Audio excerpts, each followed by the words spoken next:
Picture this: you're standing on the plains of Mesopotamia, thousands of years ago. The first light of dawn breaks over the horizon, a brilliant, life-giving fire that banishes the cold and the shadows of the night. For you and for everyone in this ancient world, this isn't just a daily celestial event. It's the arrival of a divine king, a god who sees all. This is the powerful, awe-inspiring presence of Utu Shamash, the Mesopotamian god of the sun and justice. In a world before science could explain the cosmos, the sun was more than a star. It was a conscious, moral force, a deity whose light didn't just make the crops grow, but also exposed truth and delivered fairness. It's a concept that feels both ancient and incredibly modern, a reminder of how our ancestors sought to understand the universe through stories that gave meaning to their lives. This dual nature is what makes Utu Shamash so fascinating and unique in the pantheon of ancient gods. While many cultures had sun deities, few combined the physical power of the sun with the profound moral authority of a judge. His radiance was not merely for illumination, it was the ultimate symbol of truth, because nothing can be hidden under the relentless, all-seeing gaze of the sun. Every morning, as he emerged from the mystical mountains of the east, he didn't just bring light, he brought order. He was the one who could right wrongs, protect the weak, and ensure that oaths were kept. Think about the weight of that for a moment. The same force that dictated the rhythms of life, the seasons, and the harvest was also the final arbiter of human conduct. This intertwining of the natural and the moral worlds reveals a deep, intrinsic belief that the universe itself is built on a foundation of justice. So, as we embark on this journey back to the cradle of civilization, we're not just exploring dusty old myths. We are uncovering the worldview of an entire people, a perspective where the cosmic and the courtroom were one and the same. We'll see how Utu Shamash guided heroes, how his symbol, the saw-toothed knife, represented both the cutting heat of the sun and the decisive stroke of judgment, and how his legacy influenced concepts of law that echo into our own time. This is a story of how humanity first grappled with the biggest questions of all. What is right? What is fair? And is there a power in the heavens that ensures balance is restored? Get ready to meet a god whose light shaped not only the ancient world but the very ideals we still strive for today. To truly understand the power and purpose of Utu Shamash, we must first look to his family, a divine dynasty that ruled the cosmos from the heavens above. His father was none other than Nana, also known as Sin, the great god of the moon. Each night, Nana's gentle, silvery light would govern the sky, marking the passage of time and the cycles of the months. His mother was the goddess Ningal, the Great Lady, a nurturing figure often associated with reeds and the fertile marshes, who served as a wise counsel to her luminous husband. From this union of lunar and earthly forces, two powerful twins were born, and their arrival would forever shift the balance of divine power. The first was Utu Shamash himself, the radiant sun. The second was his sister, Inanna, who we might know better by her Akkadian name, Ishtar. She was a force of nature in her own right, the goddess of love, war, and political power, a figure of immense passion and ferocity. This family background is far more than just a celestial family tree. It's the very source of Utu's authority and his deeply interconnected nature. Being the child of the moon god immediately placed him within the highest echelon of the Anunnaki, the powerful collective of deities who govern the universe. His birth from Nana established a fundamental, rhythmic order to the cosmos. The moon would rule the night, and his son, the sun, would rule the day. This wasn't a competition, but a harmonious passing of the torch, a celestial relay that ensured the world remained in constant, predictable motion. But it was his relationship with his twin sister, Inanna, that truly sharpened the defining edges of his character. Think of them as two sides of the same divine coin. Inanna was the unpredictable, driven by desire, ambition, and the tumult of human emotion and conflict. Utu, in contrast, became the embodiment of constancy, clarity, and rational judgment. He was the steady hand that could balance his sister's fiery spirit. Throughout the myths, he often acts as her helper and advisor, using his light to illuminate the path for her daring adventures, such as her famous descent into the underworld. His unwavering radiance provided a moral counterweight to her dynamic and often chaotic power. This prestigious lineage set the stage perfectly for his dual roles.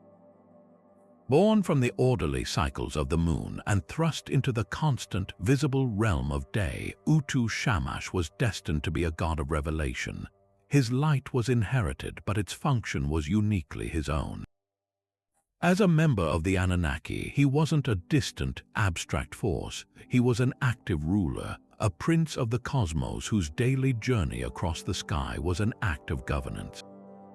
The authority granted by his family allowed him to sit in judgment over both gods and mortals. His light could nurture the barley in the field, and that very same light could expose a broken oath or a hidden crime in the marketplace. His family connections wove him into the very fabric of the universe, making his role as the all-seeing eye of justice not just a job he performed, but an intrinsic part of his divine nature, a responsibility written in the stars and in the lineage of the gods themselves. Every single day, without fail, Utu Shamash embarked on a journey that defined the very rhythm of existence for the people of Mesopotamia. His primary domain was, of course, the sun itself, but his role was far more active and majestic than our modern understanding of a burning ball of gas. He was a divine charioteer, a celestial king processing in splendor across the vault of the sky. The Mesopotamians envisioned his daily passage with beautiful, tangible imagery. Each morning, he did not simply rise in our abstract sense. Instead, he emerged from the interior of heaven, a mysterious, hidden realm often associated with the eastern mountains. He would push open the great gates of heaven, and his radiant presence would flood the world, signaling the start of a new day and the retreat of the chaotic forces that thrived in darkness. This journey was not a solitary one. He crossed the sky in his magnificent chariot, often depicted as being drawn by mighty lions or storm beasts, symbols of his untamable power and royal authority. As he traveled his set path from east to west, his light was all-pervasive. It warmed the earth, coaxing the crops from the soil. It illuminated the rivers and roads, allowing trade and travel to flourish. But this was more than just a commute. It was a constant act of vigilance and governance. From his lofty position, he saw everything. No deed, whether committed in an open field or a shadowy alley, could escape his piercing gaze. He was the ultimate witness, the celestial auditor of human and divine conduct. As the day drew to a close, his journey reached its conclusion in the west at another set of gates known as the exterior of heaven. Here he would descend, passing through these western gates and leaving the world to the dominion of his father, the moon god Nana. The people believed he then journeyed through the underworld during the night, bringing a dimmer, judgmental light to the land of the dead before completing his cycle and re-emerging triumphantly in the east at dawn. This entire cosmic loop was the ultimate symbol of me, a fundamental Sumerian concept meaning the divine laws and decrees that maintain universal order. Utu Shamash's unwavering, predictable path was a daily reassurance that the cosmos was stable and just. His journey was the clockwork of the universe, a visible promise that as long as he continued his ride, truth and order would ultimately prevail over chaos and falsehood. But the blazing light of Utu Shamash did more than just govern the day and nurture the crops. It performed a far more profound function that struck at the very heart of society. His role as the celestial illuminator made him the ultimate, unavoidable witness. In a world without forensics, without widespread literacy, and with countless personal disputes, how could one ever be sure of the truth? The answer was shining down on them every single day. Because Utu saw all, he became the divine embodiment of justice, the supreme judge for both mortals and gods. His light was not passive, it was an active force of revelation, peeling back shadows to expose lies, deceit, and hidden crimes. Imagine a merchant accusing a partner of stealing, or a farmer disputing the boundaries of a field. Under the searing Mesopotamian sun, they would swear oaths in the name of Utu Shamash, believing that his gaze in that moment would see into their hearts and know who was truthful and who was false. To lie under his direct observation was to invite catastrophic divine retribution. This concept of divine justice was articulated through two powerful, interconnected ideas, kittum and mēšarum. Kittum represents fixed, eternal truth, the objective, unchanging reality of a situation. It is the unshakable fact of what truly happened, the bedrock of reality itself. Mēšarum, on the other hand, is the active implementation of that truth to create fairness and social harmony. It is righteous judgment, the act of setting things right. Utu Shamash was the guardian of both. He possessed the kittum, the ultimate knowledge of all facts, and he dispensed mēšarum, the justice that flowed from that knowledge. This wasn't a vague spiritual idea. It had direct practical consequences in everyday life. Kings who saw themselves as the earthly representatives of the gods claimed to rule by the principles of mēšarum. The famous Code of Hammurabi, one of the world's oldest written law codes, explicitly depicts the king receiving the rod and ring, symbols of kingship and justice, directly from a seated Utu Shamash. This powerful imagery cemented the idea that all human law derived its authority from the sun god's unwavering commitment to fairness. People actively appealed to him in times of injustice. If someone felt wronged by a corrupt official, an oppressive landlord, or a deceitful neighbor, and they had no earthly recourse, they would turn to the God who saw everything. They might perform rituals, make prayers, or even bury inscribed clay tablets addressed directly to Utu, laying out their case and pleading for his intervention.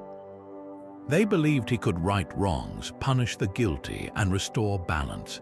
This practice reveals a deeply held faith that the universe was ultimately moral, that there was a power greater than any human court that would ensure truth would eventually come to light.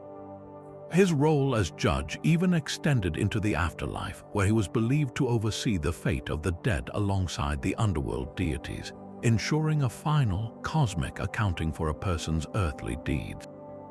In this way, the sun god's journey was a continuous cycle of scrutiny, illuminating the world of the living by day and bringing his discerning light to the realm of the dead by night, a constant, eternal guardian of universal order. These powerful concepts of justice and cosmic order were given physical form in the art and symbols that depicted Utu Shamash, creating a visual language anyone in Mesopotamia could understand. The most striking and iconic of these is undoubtedly the saw-toothed knife, a fearsome instrument that perfectly encapsulates his dual nature. When we look at ancient cylinder seals and stone carvings, we don't see a gentle, abstract light, we see a tool of decisive action. This jagged blade, often held upright in the god's hand, is far more than a weapon. It is a profound metaphor for his judgment. Just as a saw cuts clearly through wood, separating one piece from another, Utu Shamash's justice cuts through ambiguity and deception, cleanly separating truth from falsehood. It represents the final, irrevocable nature of his rulings, yet this symbol also has a raw, physical dimension.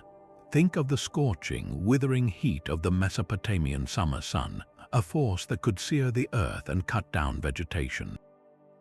The saw's jagged edge evokes this very power, the sun's ability to give life, but also to take it away, enforcing a natural balance through its unrelenting rays.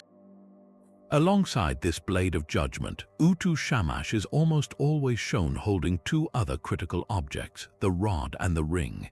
These are not random accessories, they are the ancient emblems of sovereignty and divine authority. The rod, or measuring rod, symbolizes straightness, accuracy, and the standard against which all things are compared. It is the tool of the surveyor used to establish fair boundaries between fields, a common source of dispute in an agricultural society. In the hands of the sun god, it becomes the ultimate measure of human conduct, the unbending line of righteousness. The ring, often interpreted as a measuring rope or a symbol of a coiled rope, complements the rod. Together, they represent the tools used to lay out the foundations of temples, cities, and the cosmos itself. They signify that Utu Shamash doesn't just judge individual cases. He is the divine architect of order, the one who measures out and maintains the very structure of a just society. This is why, in the famous stele of Hammurabi, we see the king standing before a seated Utu Shamash who is offering these very symbols. This image powerfully communicates that the king's right to rule and to create laws comes directly from the sun god, and that his earthly justice must mirror the perfect, measured justice of the heavens. Beyond the objects in his hands, the very representation of the sun god himself carries deep meaning. While we often imagine a simple circle for a solar disk, the Mesopotamian depiction was frequently more complex. It was often shown as a disk with a four-pointed star inside it, or a cross-like pattern with wavy lines between the points. This is not merely a decorative sunburst. The 4 points likely symbolize the 4 cardinal directions north, south, east, and west, emphasizing that Utu Shamash's illuminating gaze and his authority are universal, encompassing the entire known world. Nothing lies outside his jurisdiction. The wavy lines radiating from the center are thought to represent the sun's rays, but also the concept of heat shimmer, the visible waves of energy rising from the hot ground. This connects him directly to the life-giving, yet sometimes punishing, power of the sun. In some representations, this solar disk is even shown with wings, illustrating his daily journey across the sky. Every element of his iconography, from the brutal saw to the precise measuring tools to the all-encompassing solar disk, works in harmony to tell a complete story. It is the story of a god whose light is synonymous with truth, whose tools enact fairness, and whose power brings cosmic and social order into being every single day. Across Mesopotamia, the presence of Utu Shamash was channeled through specific hallowed locations where heaven met earth, his temples. The most magnificent of these was the Ebabar, a name that translates powerfully as the Shining House, located in the ancient city of Sippar. This was not merely a building of stone and mud brick. It was conceived as his literal earthly residence, a place where his divine essence resided and could be directly approached by humanity.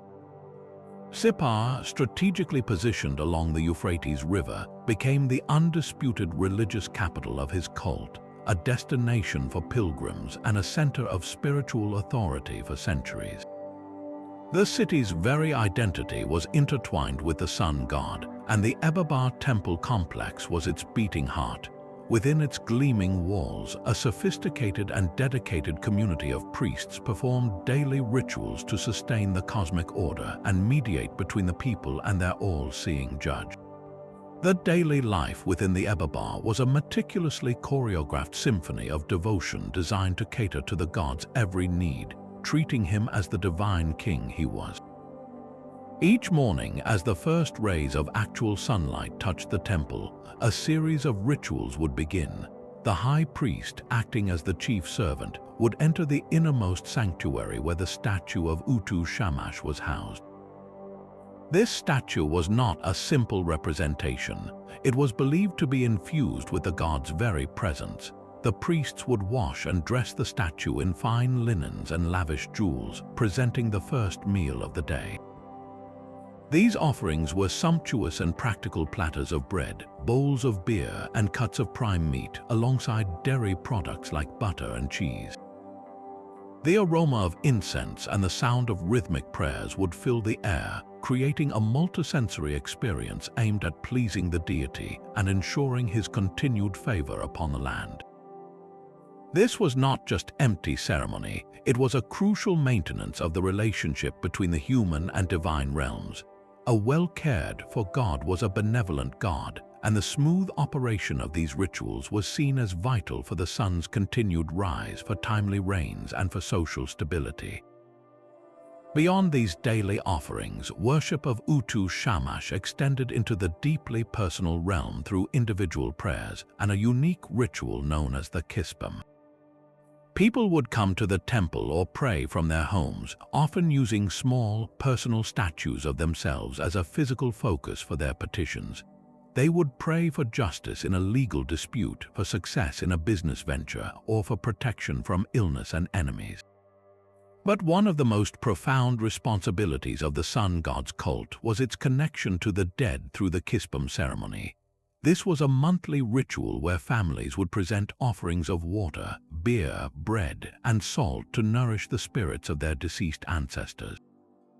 As the god who journeyed through the underworld each night, Utu Shamash was a critical link to this shadowy realm. By performing the kittum and invoking Utu's name, families believed they could ensure their ancestors were cared for in the afterlife, preventing them from becoming restless, hungry ghosts who might bring misfortune upon the living. This practice wove the sun god into the very fabric of family lineage, making him a guardian of both the living and the dead, a judge who presided over the entire cycle of existence. The priests of the Ebabar were far more than just ritual specialists. They were scholars, administrators, and the interpreters of the god's will. This priesthood was a highly organized and literate class who managed the temple's vast economic holdings, which included extensive farmlands, herds of livestock, and workshops. Their influence extended well beyond the spiritual, giving them significant political and economic power. A key aspect of their role was divination, the art of discerning the god's intentions for the future. They practiced hepatoscopy, the detailed examination of a sacrificed sheep's liver. They believed that Utu Shamash, in his omniscience, could imprint his messages onto this organ. The priest, a specialist called a baru, would carefully inspect the liver's lobes, markings, and any unusual features, comparing them to detailed clay model livers that served as interpretive guides. A favorable reading might mean the god approved of a planned military campaign or a business deal, while an unfavorable one was a clear warning to change course. This practice provided tangible, divine guidance for kings and commoners alike, turning the abstract concept of divine justice into a concrete, actionable oracle that shaped the decisions of an entire civilization. While Utu Shamash's daily journey was a cosmic constant, his interventions in human affairs were often intensely personal, and nowhere is this more dramatically illustrated than in his crucial support for the world's first epic hero, Gilgamesh. In the Epic of Gilgamesh, the sun god transforms from a distant celestial judge into an active, indispensable ally. Gilgamesh, the powerful but arrogant king of Uruk, and his wild companion Enkidu, decide to embark on a quest for eternal fame by traveling to the distant cedar forest to slay its monstrous guardian, Humbaba. This is no simple monster hunt, it is an act of profound transgression. The cedar forest is a sacred realm, the dwelling place of the gods, and Humbaba is its divinely appointed protector, a being whose very voice is a storm and whose breath is death. To kill him and chop down the sacred trees is to defy the established order, a potentially blasphemous act that places the two heroes in a morally precarious position. It is at this pivotal, dangerous moment that Utu Shamash chooses to intervene directly on their behalf. Understanding the peril they face, Utu Shamash provides the heroes with their most potent weapon, a form of aid that perfectly aligns with his domain over the elements and his power of revelation. He sends them the 13 winds. This is not a gentle breeze but a targeted, supernatural assault. The epic describes these winds with terrifying clarity, winds that blow from every direction, winds of bitter cold, scorching heat, and suffocating dust.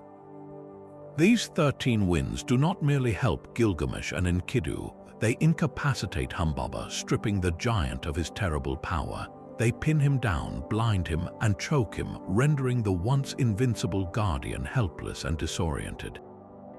This divine intervention is what allows the heroes to close in and ultimately strike the killing blow.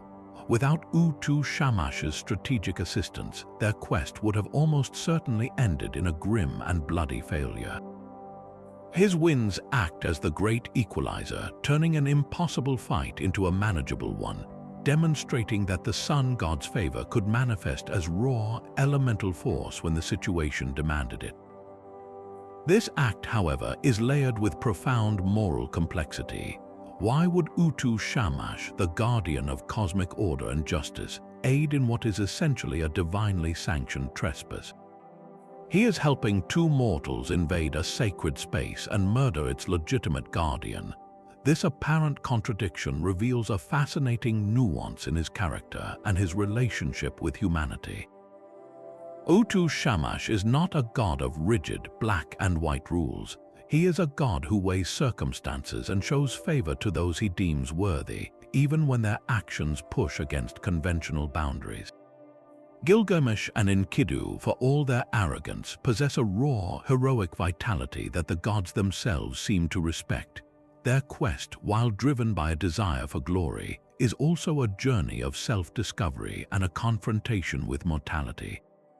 Utu Shamash, in his all-seeing wisdom, may have perceived the deeper purpose behind their violent adventure, the transformation of a tyrant into a true king and a beast man into a compassionate friend.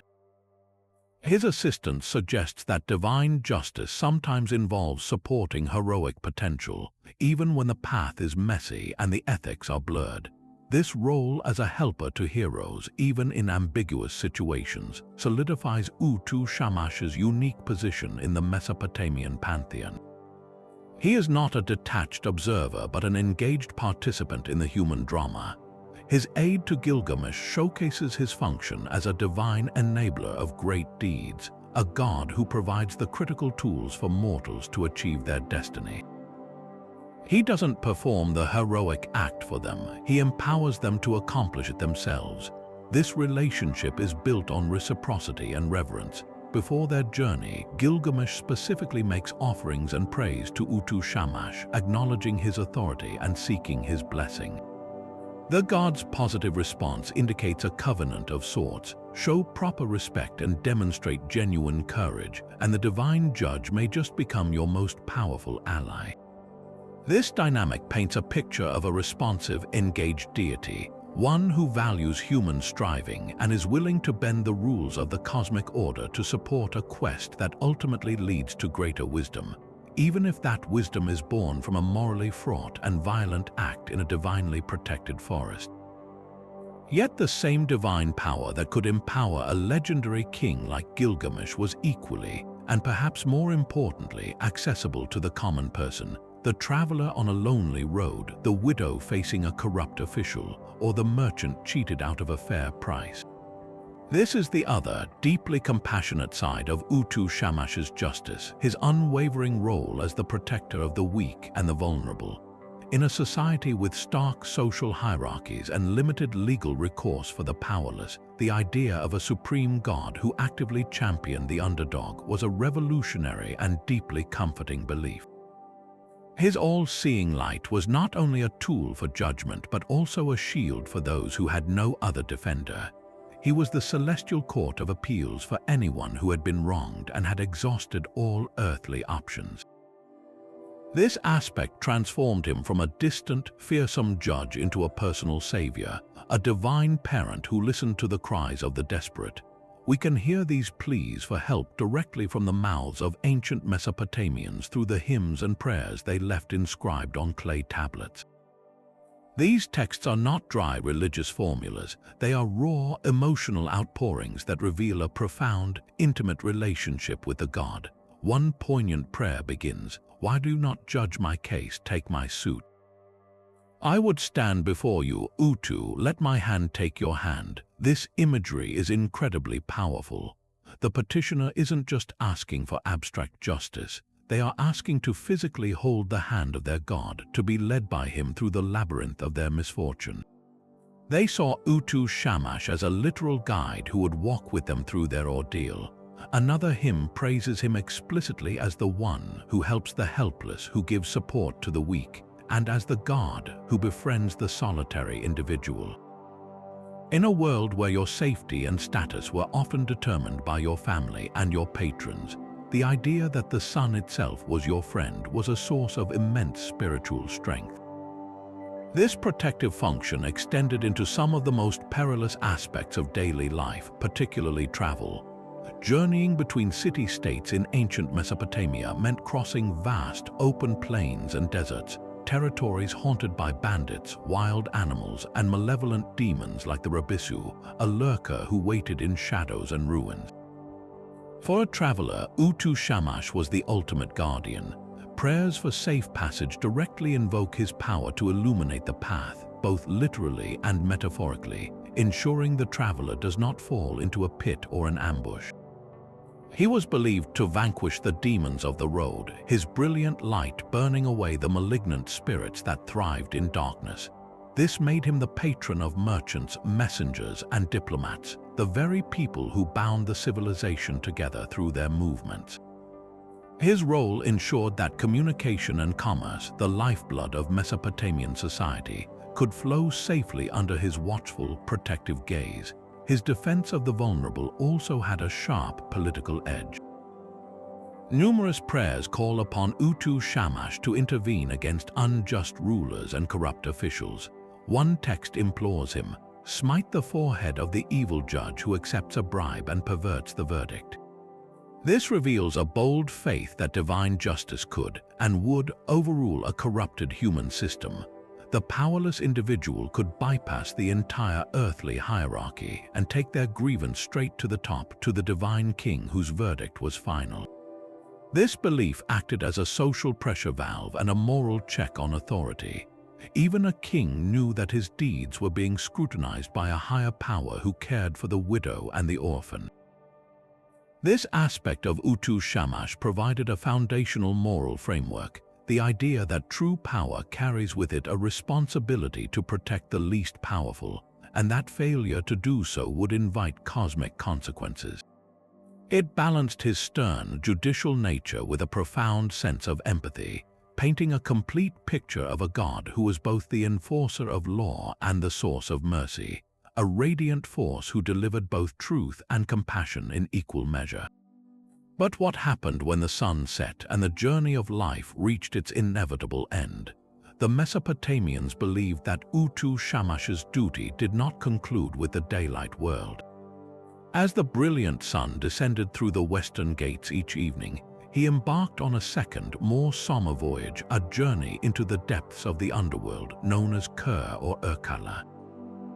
This bleak realm was not a place of punishment for sinners in the way we might conceive of hell, but rather a dusty, shadowy existence for all the dead, a joyless land where souls consumed clay and dust. It was the ultimate equalizer where both kings and commoners faced the same dreary fate. And into this silent gloom, Utu Shamash brought his one indispensable quality, his light. As he traveled beneath the earth through the night, he was thought to provide a dim, ghostly illumination to the netherworld, a pale echo of his daytime radiance that allowed for a final, inescapable judgment.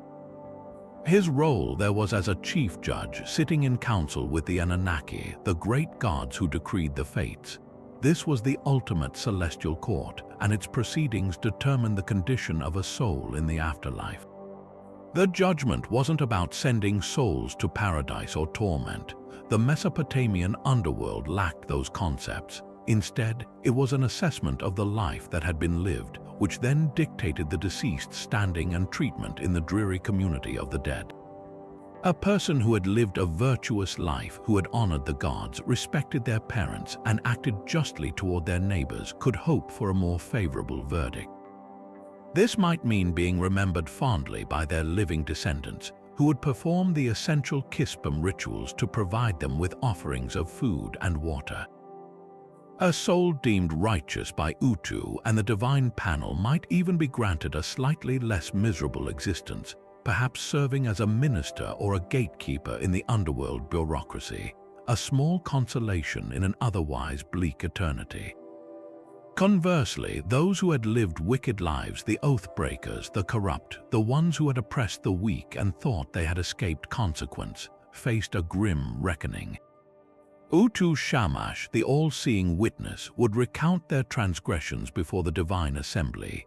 The consequences for such a soul were dire. They might be condemned to wander the outskirts of the underworld as a restless, hungry ghost, forever denied the libations from their living family. Their name would be forgotten on earth, the ultimate curse in a culture that placed immense value on legacy and remembrance. In some texts, particularly those dealing with exorcisms, we see that particularly evil individuals could even be bound or imprisoned by the gods of the netherworld. This system created a powerful, moral feedback loop that connected the world of the living directly to the fate of the dead. Your actions here and now had permanent, irreversible consequences in the world to come.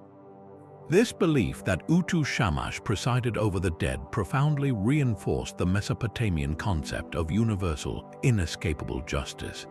It meant that the divine eye that watched you in the bustling marketplace was the same eye that would scrutinize your soul in the silent hall of the dead. There was no hiding, not in life and certainly not in death. This idea provided a profound motivation for ethical behavior that went beyond the fear of earthly punishment. A corrupt judge might escape a human court, but he could not evade the court of Utu Shamash. A wealthy merchant who used his power to cheat widows might die comfortably in his bed, but his soul would face a poverty far more terrible in the afterlife. This theology offered comfort and a sense of cosmic balance to the victims of injustice, assuring them that while the wicked might prosper temporarily, a final, definitive judgment awaited everyone. The sun god's nightly descent into the underworld was thus a continuous promise, a guarantee that the moral order he enforced by day was eternal and absolute, maintaining balance throughout the entire cosmos, from the highest heavens to the deepest depths of the earth. As Mesopotamian civilization evolved, so too did the sun god, undergoing a profound transformation from the Sumerian Utu into the Akkadian Shamash, a shift that reflected deeper political and cultural currents reshaping the entire region. This was not merely a change of name, but a significant evolution in the deity's character and his role within the pantheon. The Akkadians, a Semitic-speaking people, rose to power under Sargon of Akkad around 2300 BC, establishing the world's first true empire. As they absorbed Sumerian city-states, they didn't simply conquer and discard the existing culture, they ingeniously syncretized it with their own. The powerful Sumerian deities were identified with their Akkadian counterparts, and Utu was seamlessly merged with Shamash. This fusion ensured cultural continuity, but it also began to elevate the sun god status. In the earlier Sumerian pantheon, Utu was a crucial god, yet he was often positioned within the shadow of more dominant figures like Enlil, the god of wind and storms, or his own powerful father, Nana. Under the Akkadians and later the Babylonians, Shamash began to step out of that shadow, his attributes of justice and universal order aligning perfectly with the needs of a large, multi-ethnic empire requiring a centralized, unifying legal principle.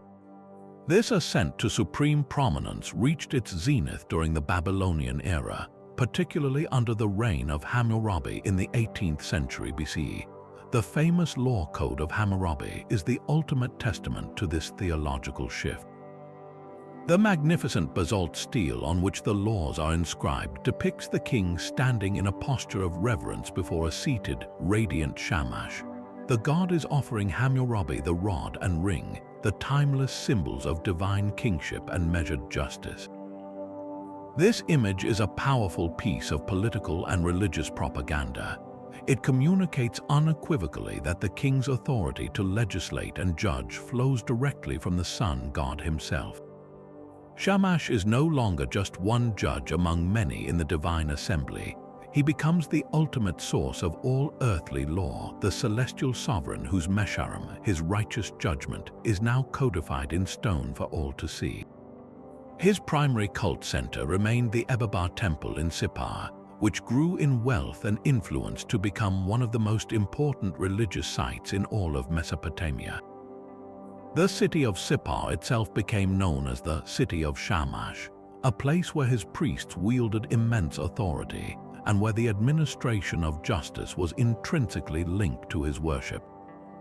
The later Assyrian Empire, known for its fierce militarism and brutal efficiency, also wholeheartedly embraced Shamash, but they adapted his imagery to suit their own imperial ideology. The Assyrians saw in the sun god's all-seeing nature the perfect metaphor for their own omniscient surveillance over a vast and restive empire. His light, which exposed all secrets and hidden rebellions, became a divine justification for their sophisticated networks of spies and informants.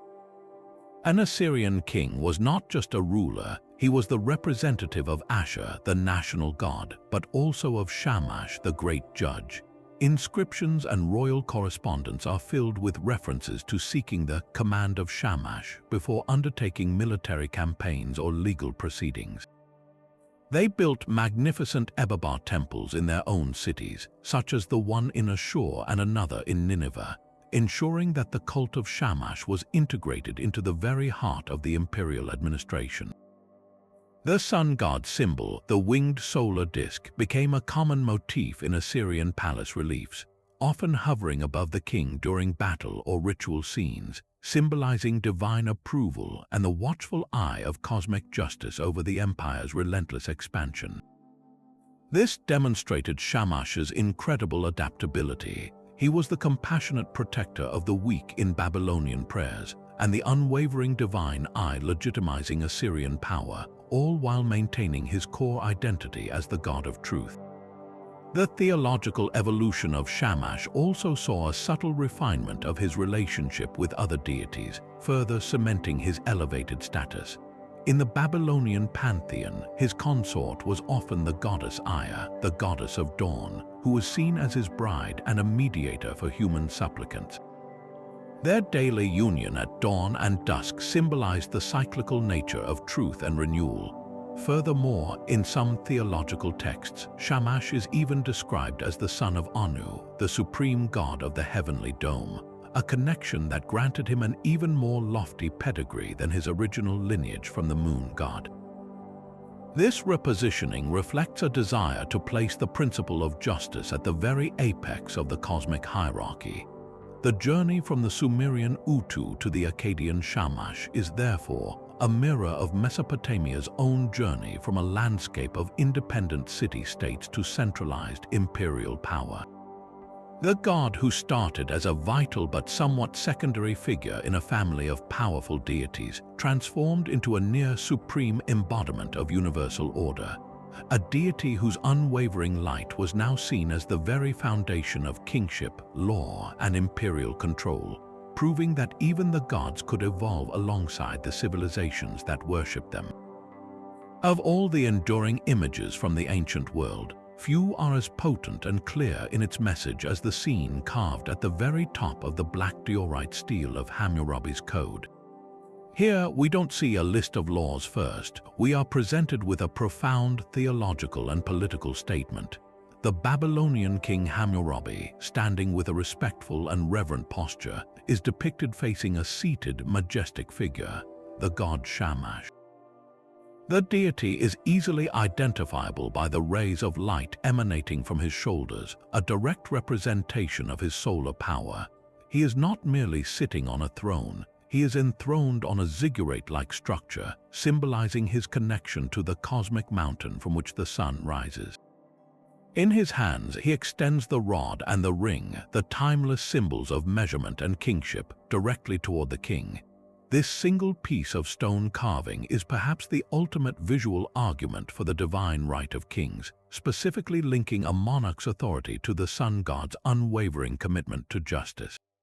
It communicates that the nearly 300 laws inscribed below are not the arbitrary decrees of a man, but the earthly reflection of a celestial order maintained by Shamash himself. This powerful imagery was central to legitimizing Hammurabi's rule and unifying his empire.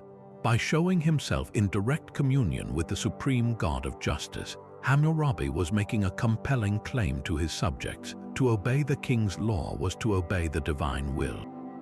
The code's famous prologue and epilogue hammer this point home, written in the king's own voice.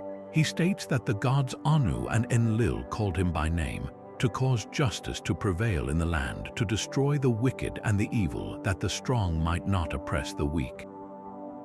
But it is Shamash who is explicitly named as the god who illuminated his path, granting him the wisdom to establish these righteous decrees. This was brilliant statecraft.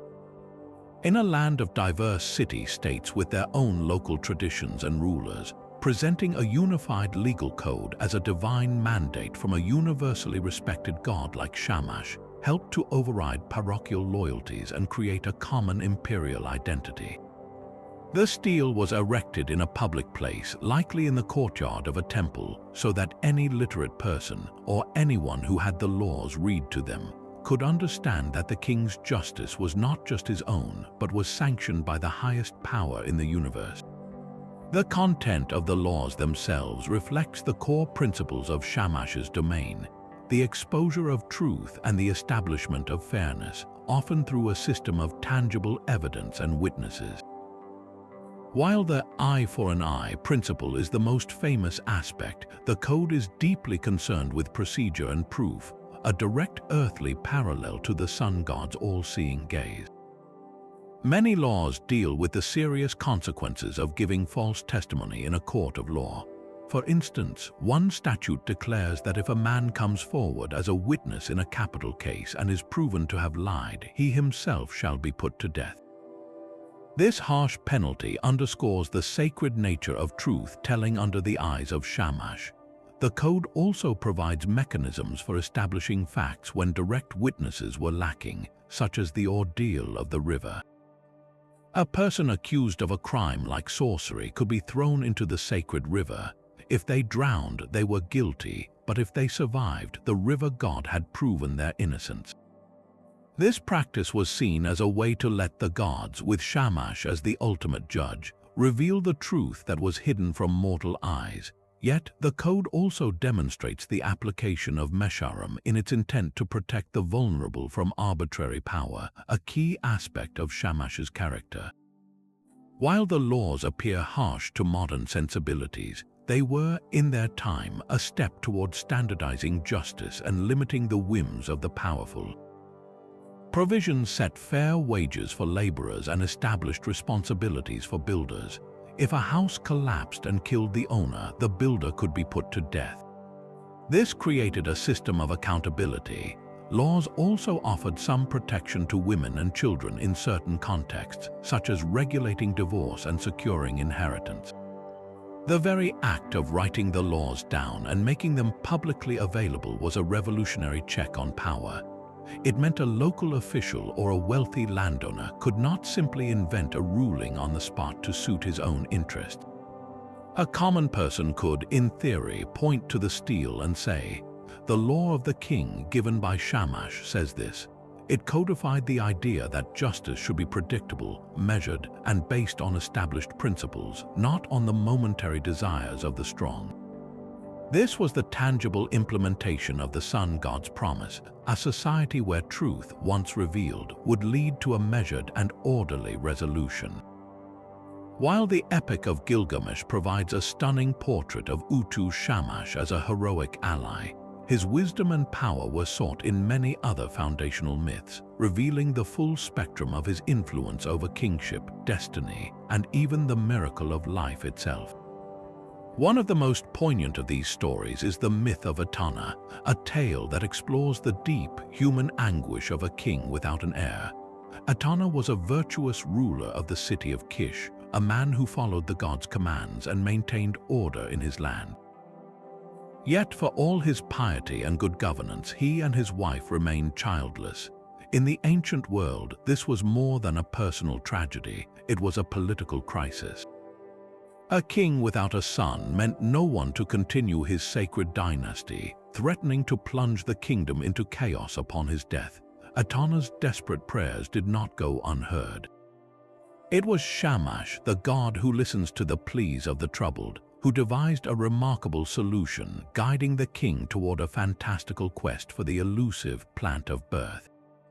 Shamash's guidance in the Etana myth is a masterclass in his role as a divine facilitator. He doesn't simply hand Etana the solution, he illuminates the path and provides the means, much like he sent the winds for Gilgamesh. The god instructs Etana to seek out a pit where a great eagle lies trapped, wounded and starving after a brutal conflict with a serpent.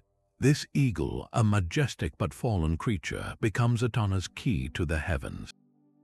Following Shamash's precise directions, Etana finds the pit and, over a period of months, compassionately feeds and nurses the great bird back to health.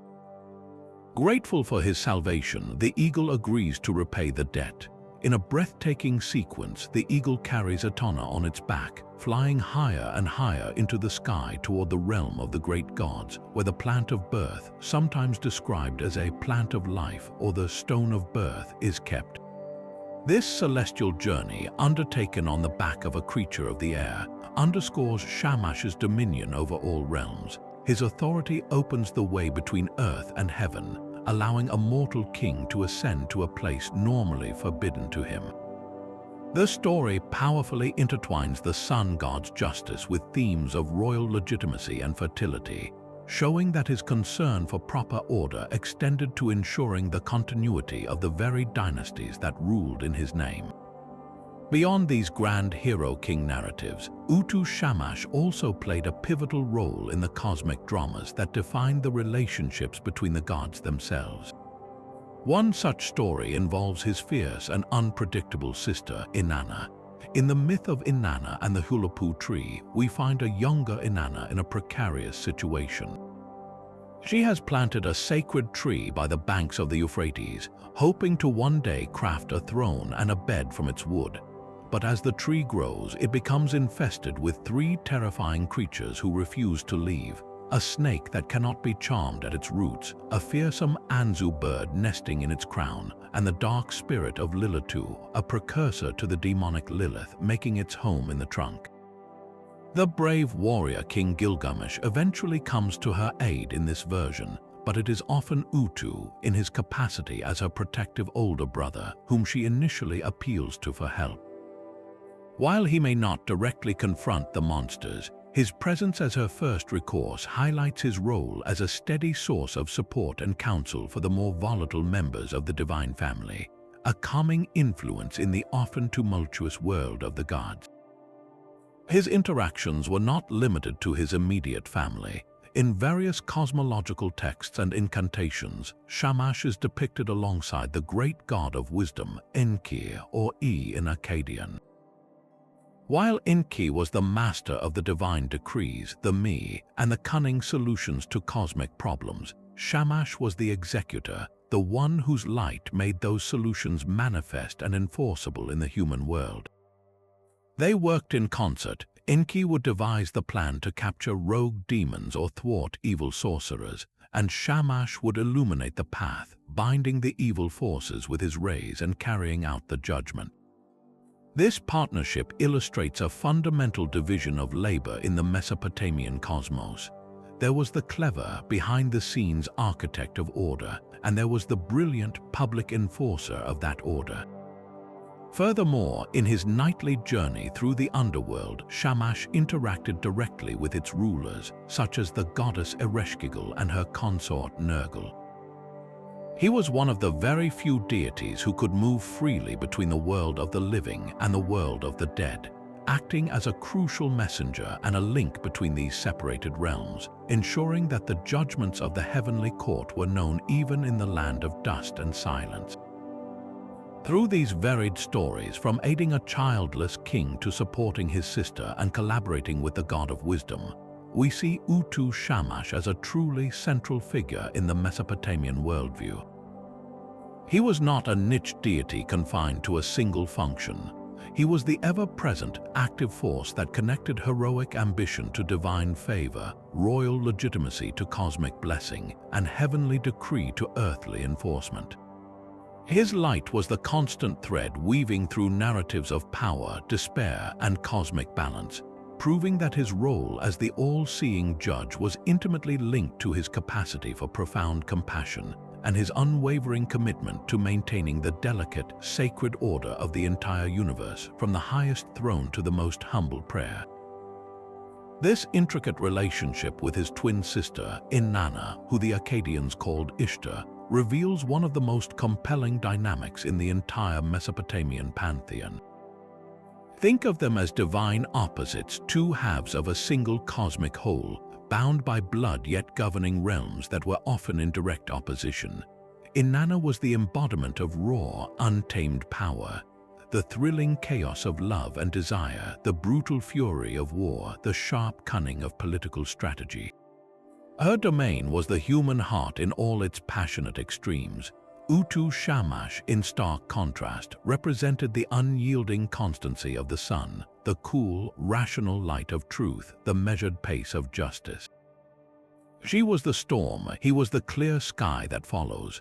This fundamental difference in their natures did not drive them apart. Instead, it created a symbiotic relationship where each god's power complemented the other's, a divine balance that was essential for the world to function.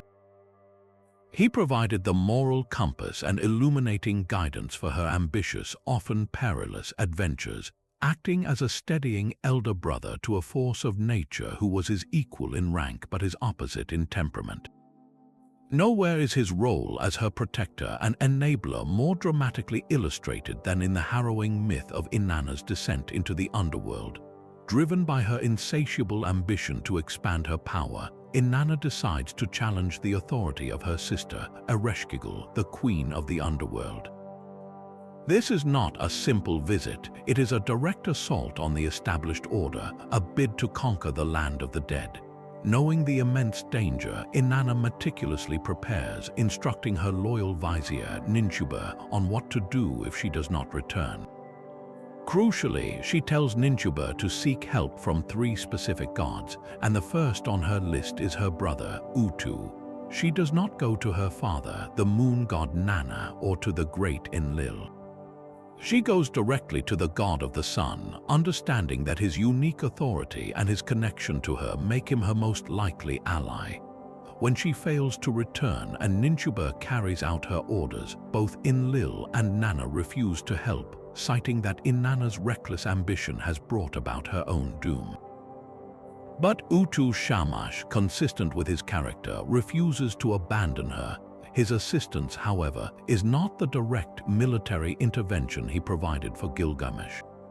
He does not storm the gates of the underworld. Instead, he uses his unique power as the all-seeing light to create 2 faceless, genderless creatures called the Galatura and the Kurjara. He instructs them to slip into the underworld unseen, like beams of light penetrating a crack, and to use the magic of life and water to revive Inanna's corpse, which now hangs lifeless on a hook. This is a perfect reflection of his domain. He cannot overrule the laws of the underworld outright, but his light can find a path where none seems to exist. His creatures, born from his radiance and his compassion, execute his will with precision, and Inanna is brought back to the world of the living. This act showcases his complex role. He supports his sister's power even when her actions are reckless, because his nature as a protector of the vulnerable and a restorer of balance compels him to act. He tempers her chaotic ambitions not by opposing her, but by providing the precise, lawful tool needed to save her from their consequences. Yet their relationship was not solely defined by such dramatic rescues. In other, older Sumerian myths, we see a more playful, almost conspiratorial side to their bond. In the story of Inanna and the Hulapu tree, a young Inanna, not yet the formidable queen of heaven, finds a tree on the riverbank and wants to make a throne and bed from its wood. When it becomes infested with dark creatures, a snake at its roots, the Anzu bird in its branches, and the demoness Lilitu in its trunk, she does not first turn to a warrior. She cries out to her brother, Utu, for help, relying on his strength and his familial loyalty. While the epic later credits Gilgamesh with ultimately clearing the tree, this initial appeal to Utu underscores the deep foundational trust between them. He was her first and most reliable defender.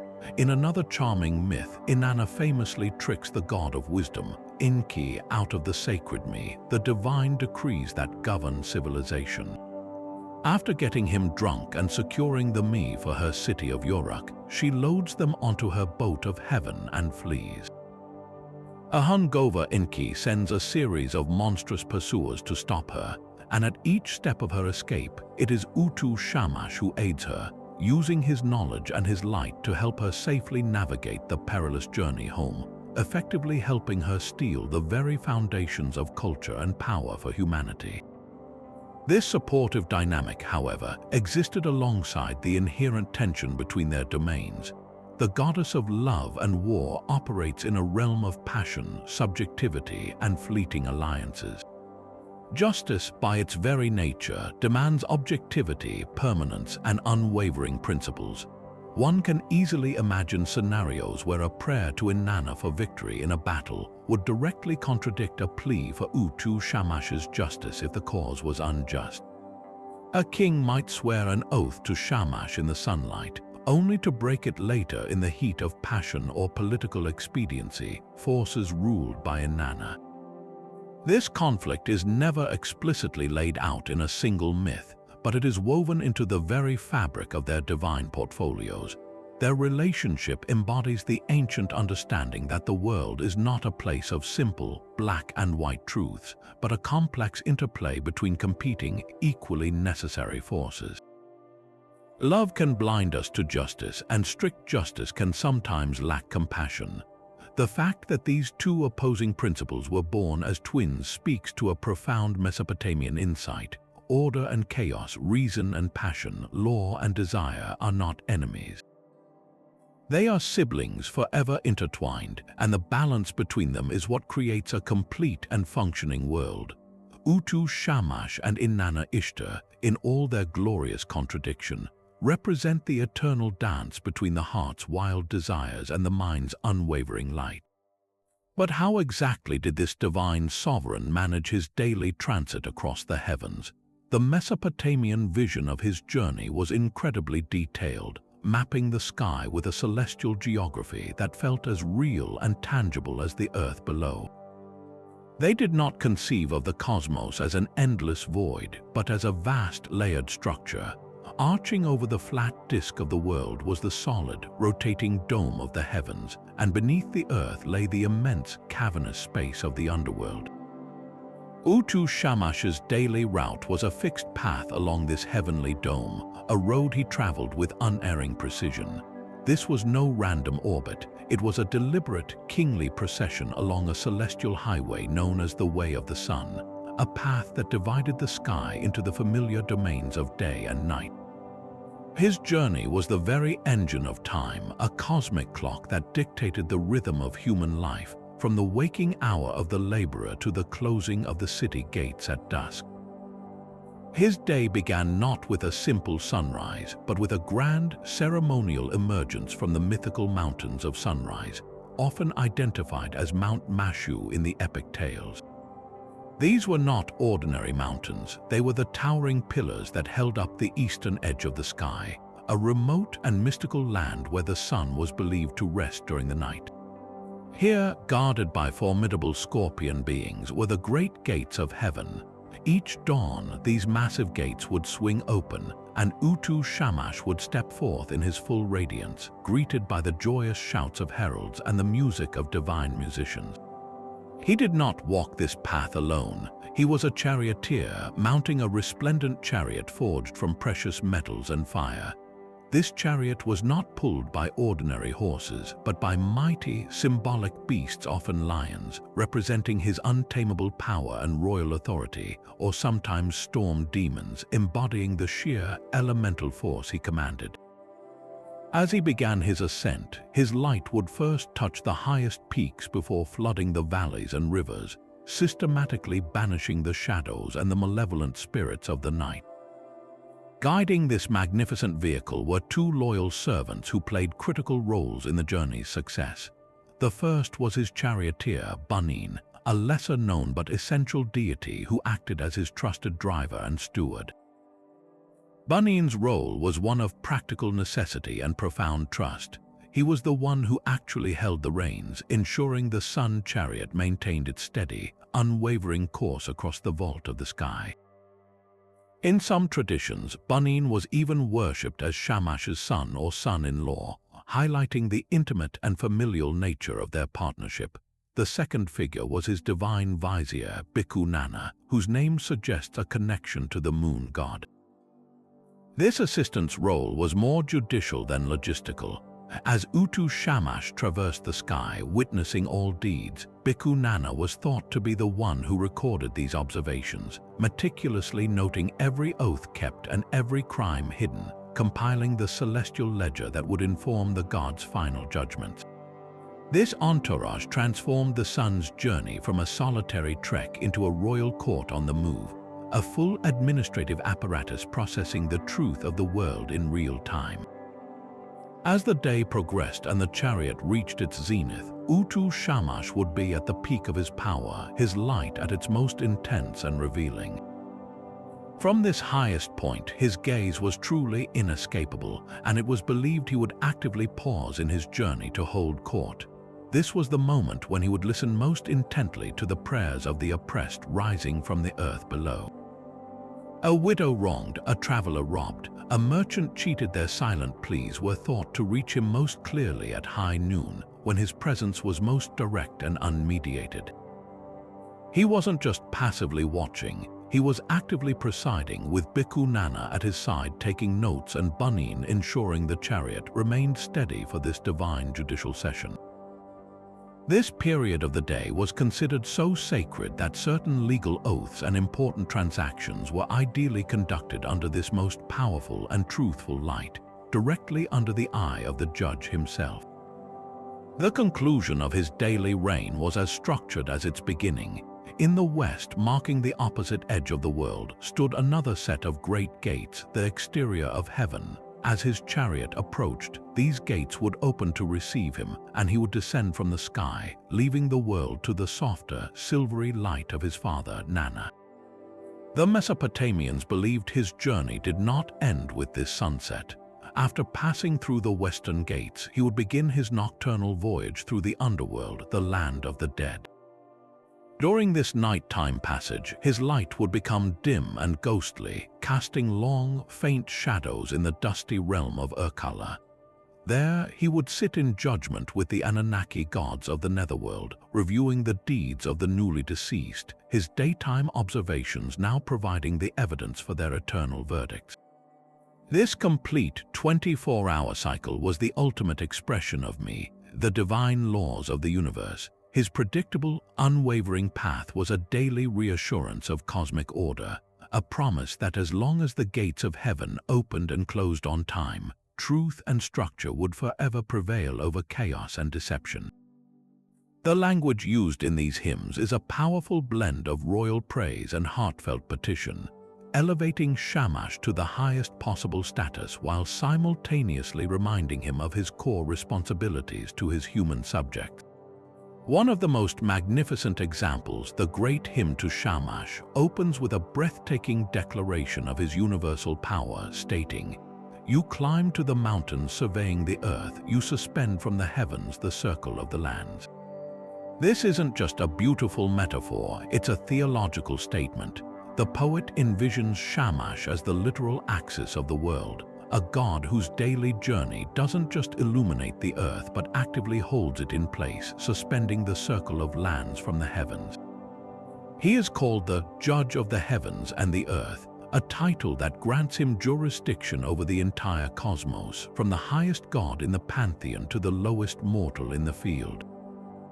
His light is described as a net cast over the world, an inescapable web that traps evildoers and exposes every hidden act.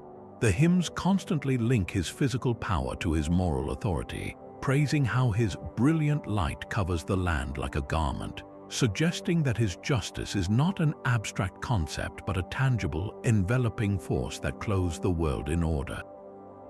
But why go to such poetic lengths? What did the people truly hope to achieve by composing and reciting these lavish works of praise?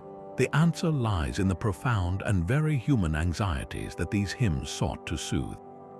Life in ancient Mesopotamia was fraught with perils that are almost unimaginable to us today. Travel was dangerous, business dealings were vulnerable to deceit, and the legal system, while advanced, could be corrupted by the wealthy and powerful.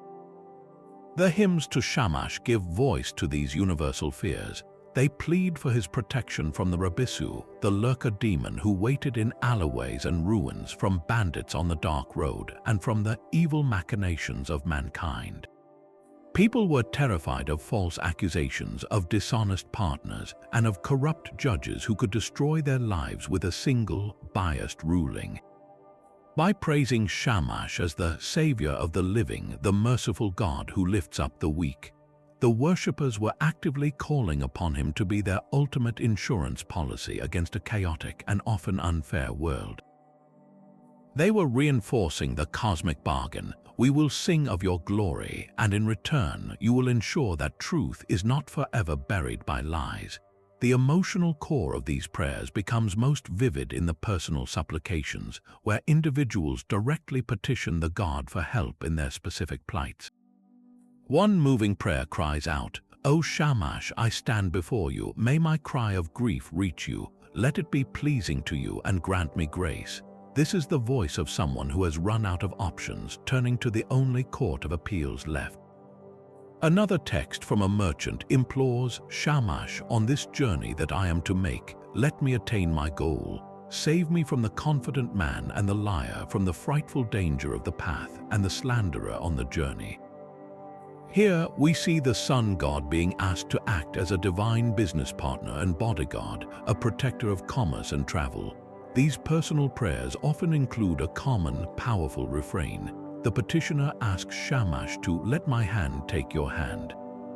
This is an intimate and deeply trusting image. It's not a distant plea for intervention. It's a request for direct personal guidance, as if asking a divine parent to lead them safely through a treacherous landscape.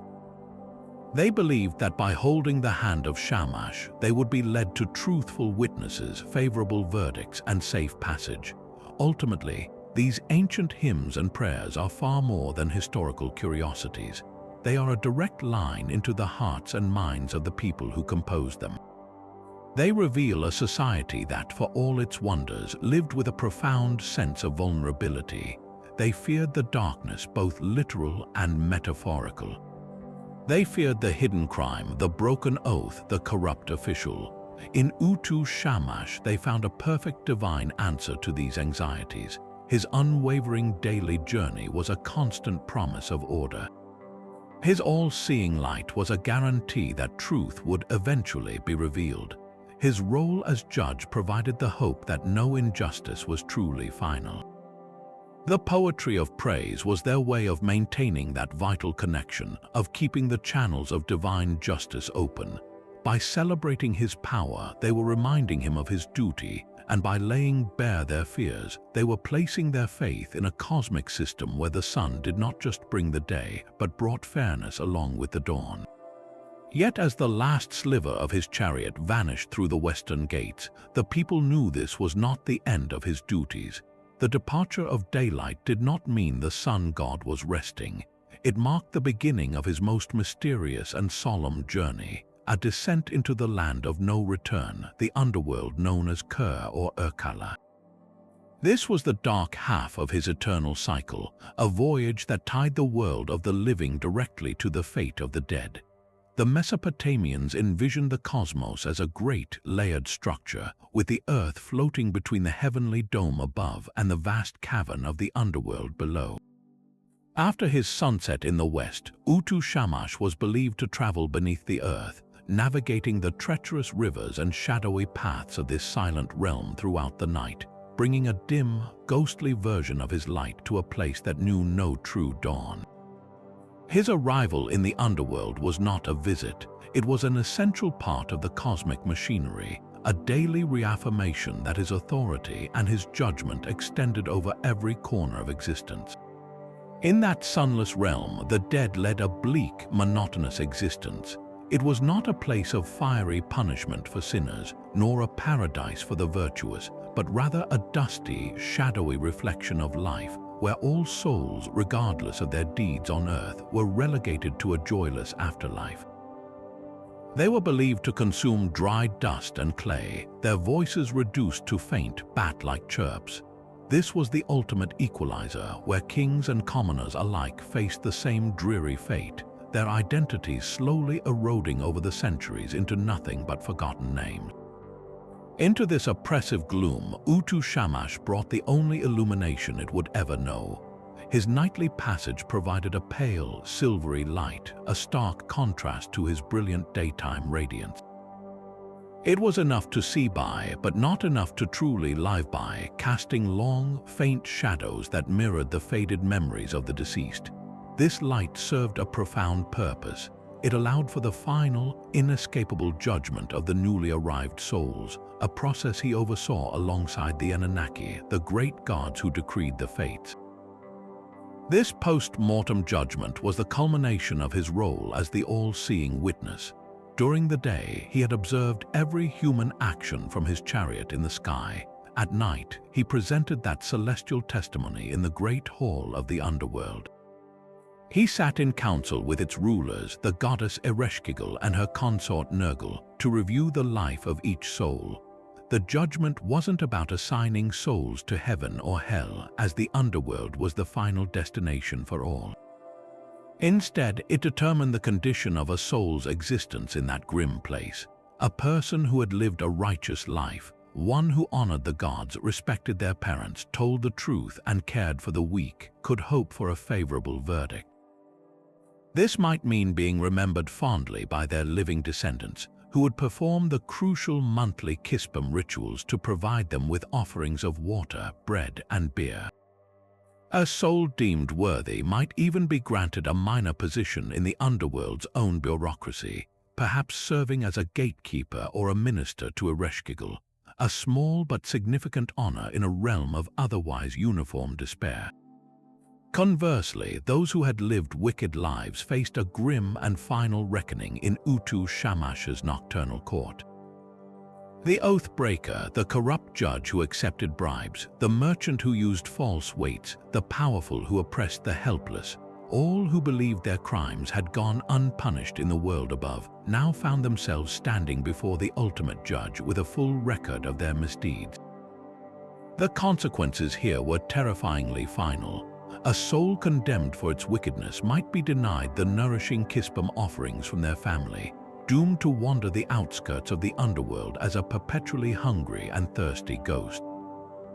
Worse still, their name could be utterly erased from memory on earth, the ultimate curse in a culture that believed one lived on only through the remembrance of the living. In some texts, particularly those dealing with exorcisms, we learn that the most evil individuals could be bound or imprisoned by the underworld gods, subjected to a more active and miserable form of existence. This system created a powerful, moral feedback loop that connected every earthly action to an eternal consequence, providing a profound motivation for ethical behavior that transcended the fear of any earthly law. This nightly journey also provided a profound sense of cosmic continuity, linking the great cycles of nature directly to the human experience of life and death. Just as the sun god died each evening only to be reborn at dawn, his passage through the underworld symbolized the hope for renewal and the enduring power of order over chaos. His predictable return every morning was a daily miracle that reassured the people that the universe was stable and that the divine laws, the me, were still in force.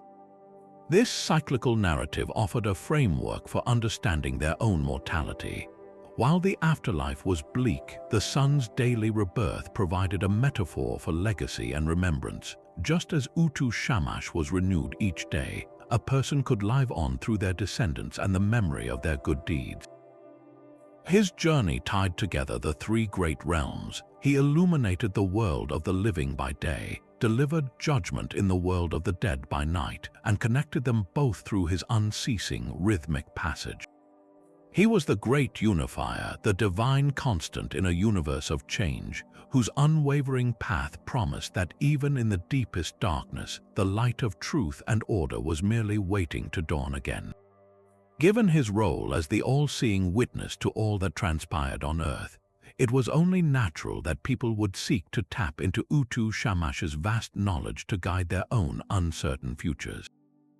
This quest to understand the divine will give rise to sophisticated forms of divination, a practice where priests essentially acted as celestial technicians, interpreting the physical world for signs the sun god had left behind. The most revered and complex of these methods was hepatoscopy, the art of reading the future through the liver of a sacrificed sheep. This was not mere superstition. It was a highly systematic science based on the profound belief that Utu Shamash, in his omniscience, could impress his intentions onto the most vital of organs. The liver was seen as the seat of life and emotion, a microcosm of the entire cosmos, and by examining its intricate landscape, a trained priest could decipher the messages the god had inscribed there. Before any major decision, a king planning a military campaign, a merchant embarking on a long trade journey, or a city deciding on a new building project, a flawless sheep would be selected and dedicated to Shamash. The animal was slaughtered, and its liver was carefully extracted for examination by a specialist known as a baru. The baru priest was a master of this intricate art, a scholar who had spent years memorizing the meaning of every possible feature on the liver's surface. He did not work from intuition alone. He used detailed clay models of livers which served as his training manuals and reference guides. These models, some of which have been excavated by archaeologists, are inscribed with notes and interpretations for various markings. The priest would meticulously compare the actual liver to these models, noting the size and shape of the main lobes, the presence of any unusual protrusions or depressions, the path and depth of the gallbladder, and the configuration of the portal vein. A lobe that was unusually long might signify a long and successful reign for a king, while a misshapen gallbladder could be an omen of impending disease or famine. Every ridge, every color variation, every tiny mark was a potential word in the message from the divine. The process was a form of celestial communication, a direct hotline to the mind of Shamash, who was believed to actively mold the organ as the animal died, shaping its features to provide a clear, unambiguous answer to the petitioner's most pressing questions. Alongside this formal, state-sponsored practice of liver reading, there existed a more accessible form of divination tied directly to the sun god's own element, lekanomancy, the art of reading patterns in oil on water. This method was likely available to a broader segment of the population who could not afford the sacrifice of a valuable sheep. The supplicant would pour a layer of pure water into a special bowl, often made of copper or bronze to better reflect the light, and then carefully drip oil onto its surface. The priest, or perhaps a local seer, would then observe the behavior of the oil as it spread and coalesced. They interpreted the shapes it formed. A ring might signify a successful completion. A scattering of droplets could warn of fragmentation or betrayal, while a shape resembling a particular animal or symbol might carry a specific meaning. The key to this practice was the interplay of light and liquid. As the oil moved on the water's surface, it would catch and refract the sunlight, and it was in this dance of illumination that the message of Shamash was thought to be revealed.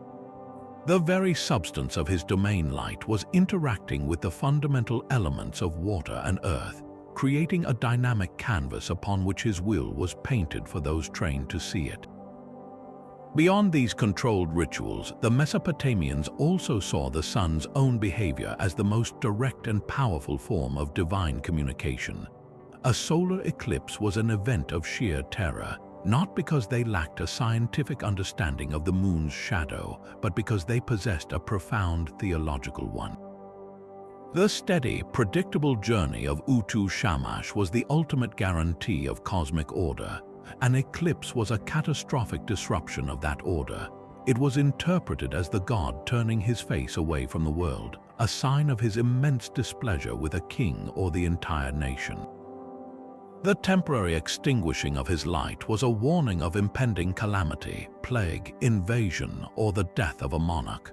Priests would immediately begin frantic rituals and prayers to appease the angry deity, hoping to persuade him to return his life-giving gaze to his people. Conversely, the sun appearing surrounded by a distinctive halo was generally seen as a positive omen, a confirmation of the god's protective and approving presence. Even the quality of the sunlight on a given day could be read for meaning. A particularly harsh and glaring sun might signal a time for decisive, forceful action, while a sun diffused by high clouds might advise caution and patience. Every aspect of the sun's presence was a continuous, real-time broadcast from the divine, and the entire society was tuned into its frequency, constantly interpreting its messages to navigate the uncertainties of their world. And yet, to truly grasp the distinct brilliance of Utu Shamash, we must step back and see him not in isolation, but as part of a grand, celestial chorus of sun gods from across the ancient world. Virtually every civilization that watched the dawn break recognized a divine power behind that life-giving fire, but the personality and duties they assigned to that power varied dramatically. Consider the mighty Egyptian god Ra. Like Utu Shamash, Ra was a kingly figure, a sovereign who crossed the sky in a solar bark, but the focus of his journey was fundamentally different. Ra's daily voyage was a constant, harrowing battle against the forces of chaos, embodied by the monstrous serpent Apis. His primary role was one of cosmic maintenance, fighting to ensure the sun would rise again and that the ordered world, Mat, would not collapse back into primordial disorder. While Mat encompassed concepts of truth and balance, it was a cosmic principle more than a detailed legal code applied to human disputes. Ra was a pharaoh and a warrior, whereas Utu Shamash was a judge and a scribe. One fought chaos to preserve existence, the other illuminated truth to govern society. Now turn your gaze to the golden-haired Helios of the Greeks. Here, the sun is personified as a magnificent, almost tangible being who drives a chariot drawn by 4 fiery steeds across the sky, an image that feels familiar to the Mesopotamian chariot, yet carries a different weight. Helios was the all-seeing one, much like Utu Shamash. It was he who witnessed the abduction of Persephone, and in his role as a witness, he could be called upon in oath. Yet, this function remained secondary. Helios was not a central figure in the Greek judicial system or the pantheon's ruling council. He was a titan, a powerful but somewhat distant celestial force, more often celebrated for his brilliance and his lineage than for actively presiding over court cases or protecting the vulnerable. His mythology is less about dispensing justice and more about his role in specific stories, like the tragic tale of his son Phaethon. The Greek conception separates the physical sun, Helios, from the abstract concept of justice, which was the domain of the goddess Themis and her daughter Dike. This division of labor stands in stark contrast to Mesopotamia, where the sun and justice were one and the same divine person. Journeying further north, we encounter the Norse sun goddess Sol. Her story is one of urgency and foreboding. She, too, drives a chariot across the sky, fleeing the relentless pursuit of the wolf's girl. Her daily ride is not a stately, judicial procession but a desperate race for survival, a key part of the volatile and fated Norse cosmos. Sol is a sympathetic figure, a deity who brings light but is ultimately doomed, as it is prophesied that Skirl will catch and devour her at Ragnarök. Her character is defined by this pathos and her familial relationships. She is the sister of the moon, Mani, and the daughter of a mortal. There is no thread of jurisprudence woven into her narrative. Her light is vital and cherished, but it is not the light of a courtroom. It is the brief, beautiful warmth in a world shadowed by an inescapable destiny, a fundamentally different emotional and theological role from the unwavering, judgmental constancy of Utu Shamash. So what is it that sets the Mesopotamian conception so powerfully apart? It is the profound, inextricable fusion of the physical and the moral.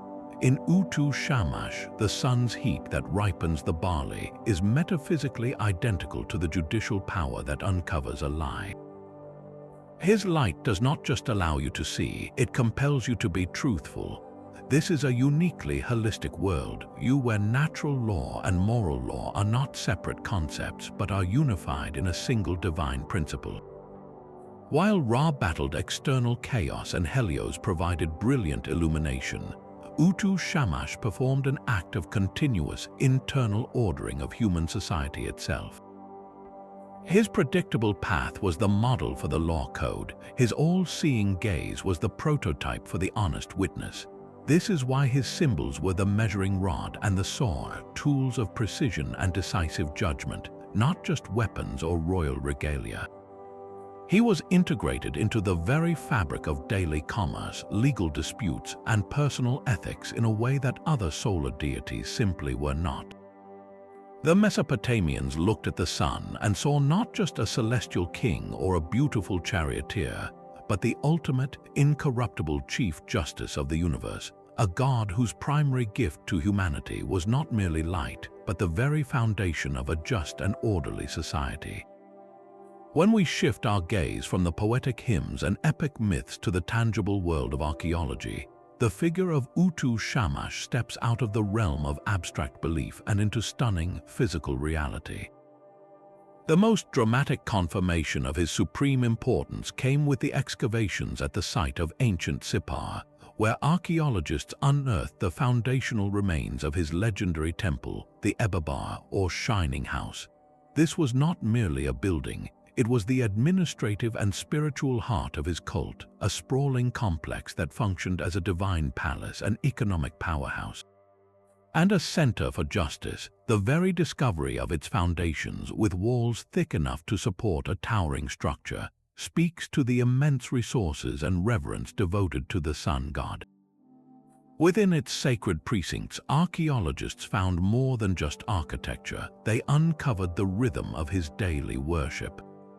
They discovered intricate drainage systems designed for the ritual cleansing of the temple, and vast storerooms that once held the grain, oil, and precious goods offered to sustain the deity, revealing a highly organized, state-sponsored religion where caring for the god was a fundamental duty of the kingdom.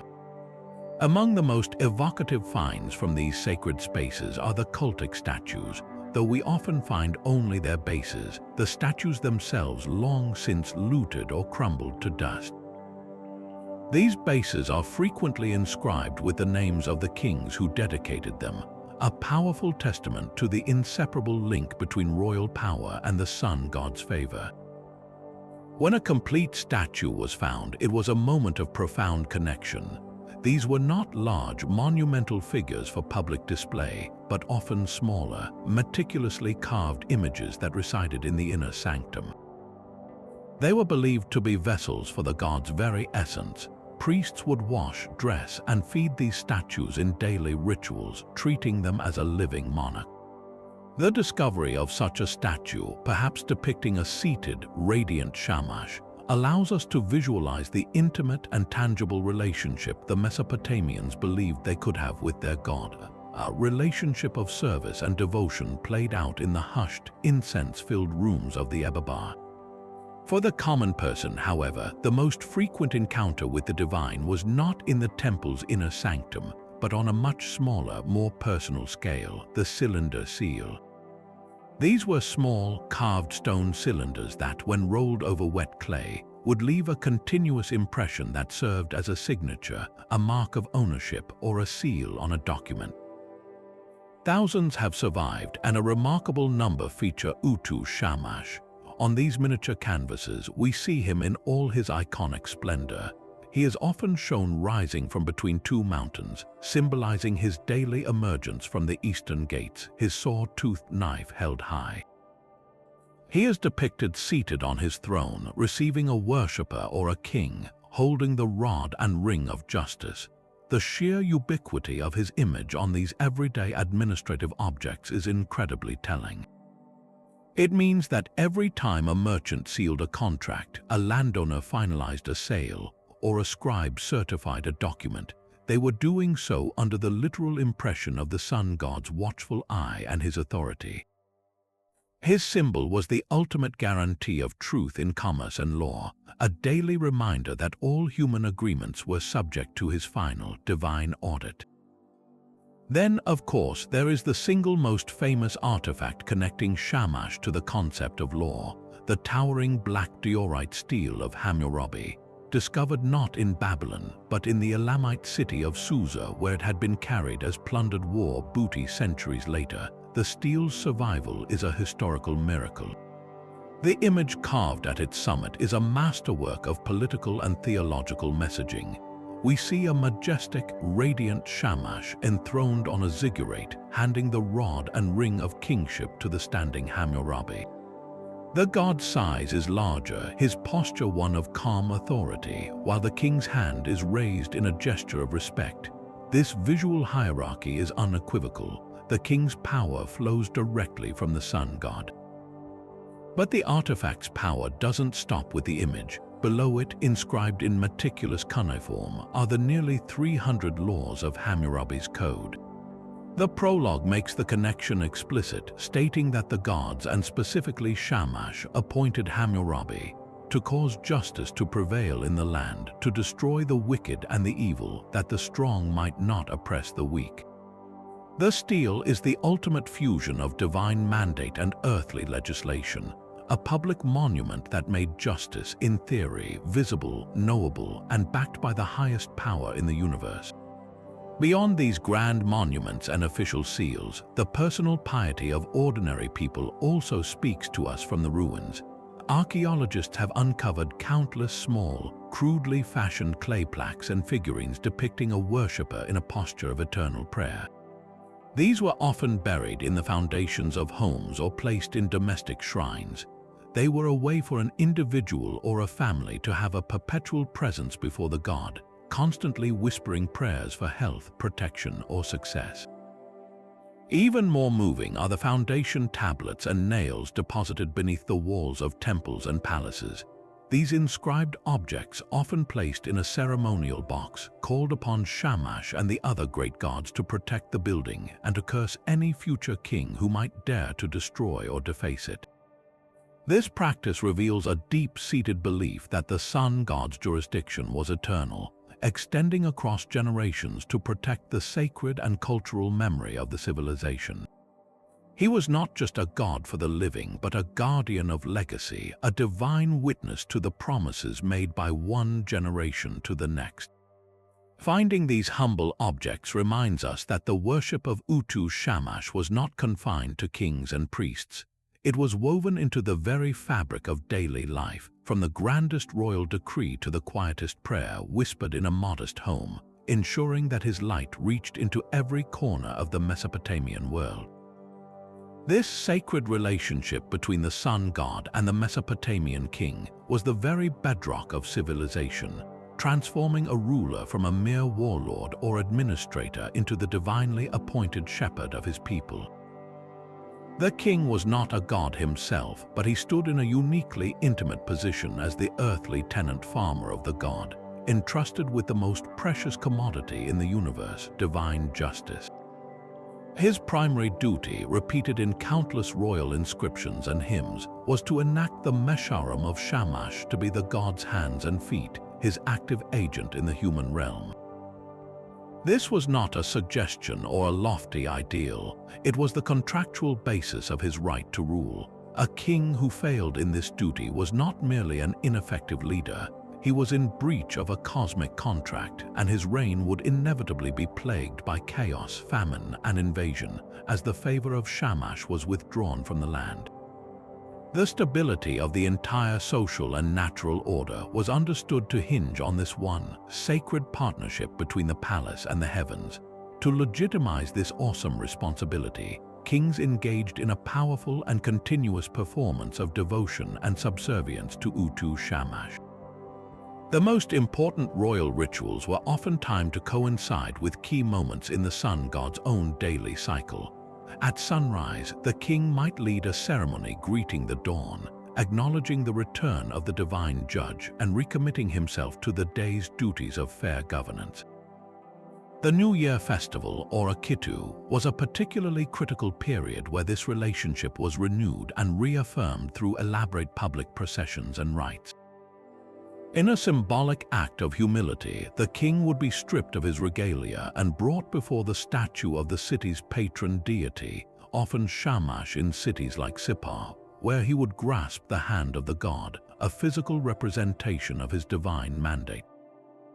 This was the ultimate photo opportunity for the ancient world, a public demonstration that the king's power was derived directly from a higher authority. He was shown not as an autocrat but as a chief servant, the senior administrator in a cosmic corporation whose CEO was the sun.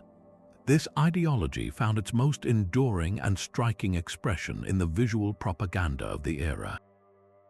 Beyond the famous law code of Hammurabi, numerous victory steels, foundation deposits, and cylinder seals hammer home the same message. We see the king, often depicted at a smaller scale, standing in a posture of reverence before a much larger, seated and radiant Shamash. The god is consistently shown offering the symbols of sovereignty, the rod and the ring. This imagery was not just art, it was a political and theological argument carved in stone. It communicated to every citizen, from the highest priest to the lowest laborer, that the king's authority to command armies, collect taxes, and pass laws was not his by birthright or conquest, but was loaned to him by the ultimate source of order.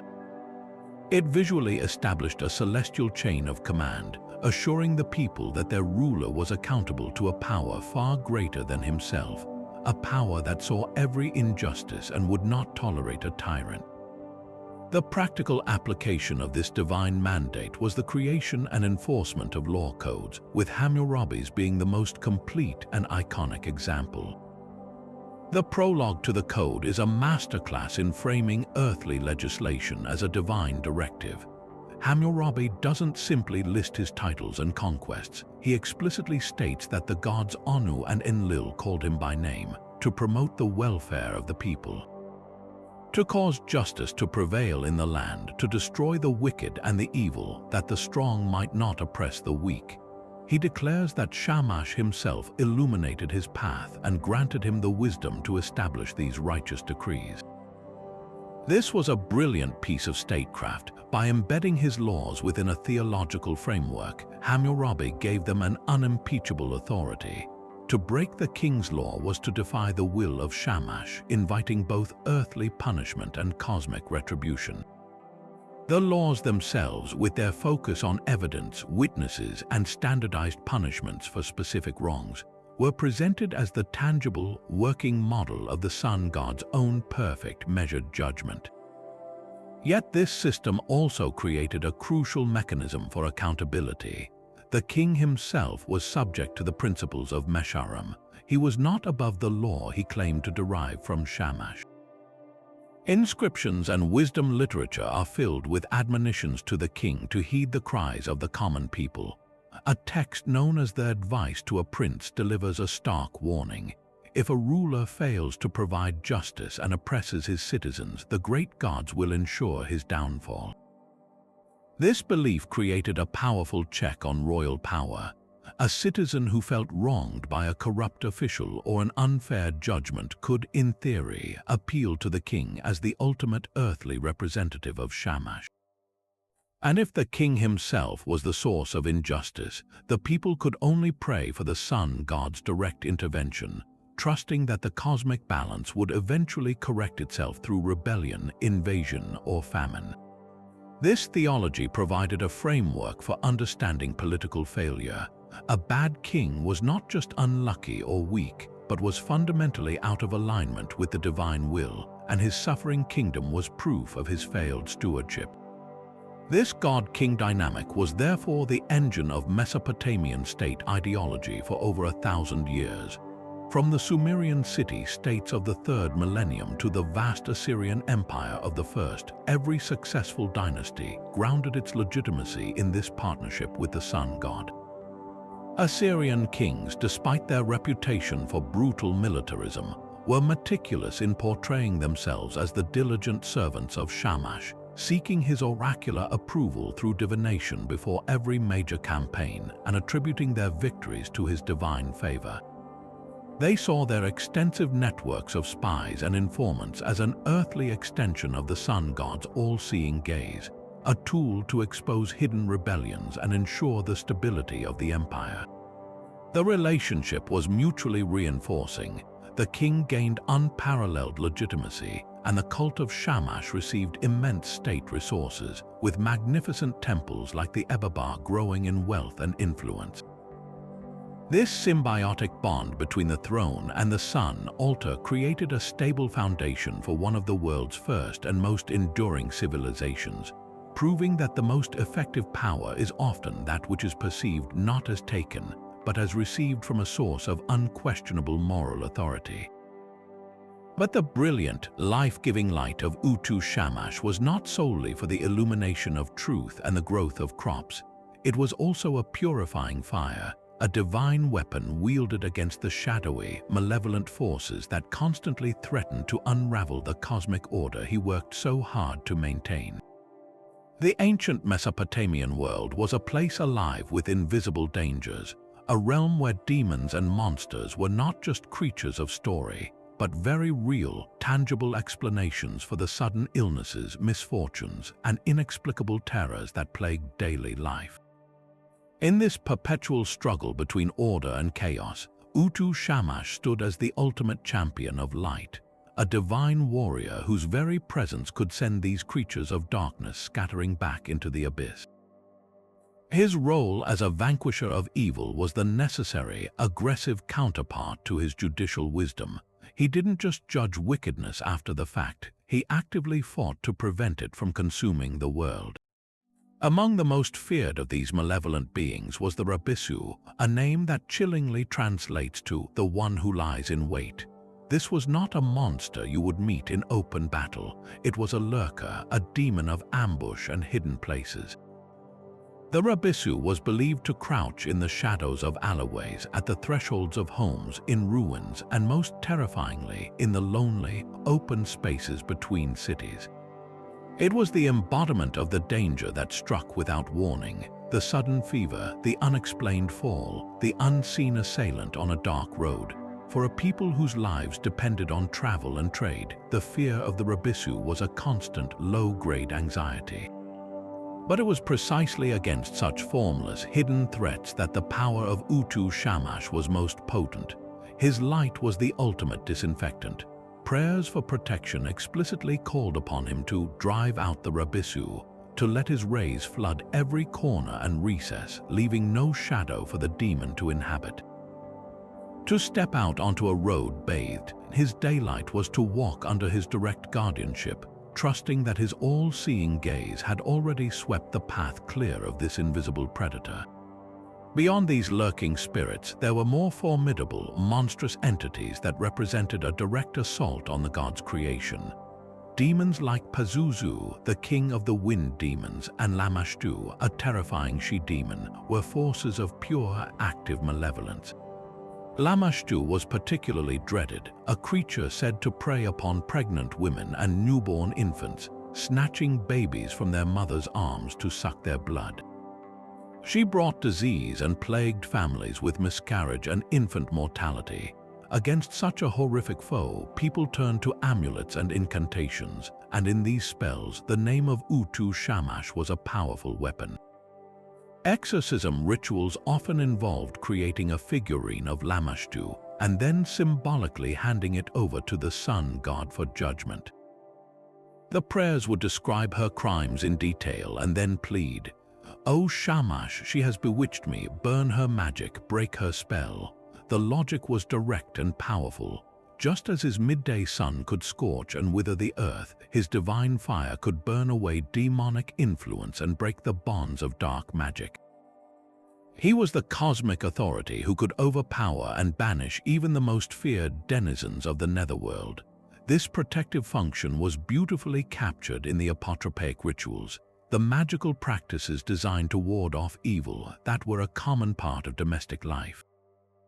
Families would bury clay figurines of protective spirits under the floors of their homes or at the thresholds, often with inscriptions calling upon Shamash to empower these guardians. They might hang amulets depicting the sun god himself or his symbolic saw-toothed knife above their doorways. The most powerful protection, however, was believed to come from the spoken word. Specific incantations, known as shu-ila prayers, were recited to create a shield of divine light around a person or a dwelling. One such prayer might be spoken at dawn as the first light touched the house. "O Shamash, at your rising, the gods of the land stand before you. As you brighten the world, may the evil spirit, the evil demon, the evil ghost, the evil devil not approach my body." This practice turned the daily miracle of sunrise into a personal, recurring act of salvation, a daily renewal of a divine security system powered by the sun itself. This role as a vanquisher was not just a passive service he provided to praying humans. It was an active part of his cosmic job description, a duty he shared with other gods like the wise Enki. In the grand theological scheme, while Enki was the master strategist who devised the plans to capture rogue demons, Utu Shamash was the enforcer, the one whose radiant power carried out the sentence. In various mythological texts, we hear of evil Utuku demons or malevolent ghosts being bound by the light of Shamash. His rays were imagined as tangible chains of fire, capable of restraining these chaotic entities and casting them back into the underworld. This imagery completes our picture of the sun god. He is not only the wise king on the celestial throne and the compassionate protector of the weak, but also the cosmic warden, the chief of celestial police who patrols the borders between the ordered world and the chaos that seeks to consume it. His daily journey is therefore a continuous act of cleansing, a never-ending battle where light, truth, and order, embodied in his glorious form, triumph over darkness, deceit, and chaos, ensuring that the world awakens each morning not only illuminated but also safe.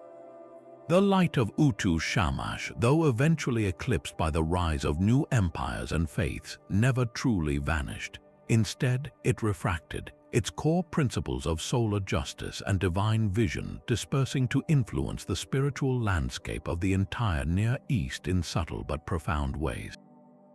As Mesopotamian power waned, the conceptual framework surrounding the sun god provided a foundational language that later cultures would adopt, adapt, and transform. We can trace this legacy most clearly in the religious texts and royal ideologies of the Levant, where the figure of Utu Shamash seems to cast a long, enduring shadow. The biblical tradition, for instance, while fiercely monotheistic and opposed to the worship of any sun deity, nonetheless contains striking echoes of the Mesopotamian god's core functions. The Hebrew scriptures are filled with solar metaphors for divine justice and omniscience.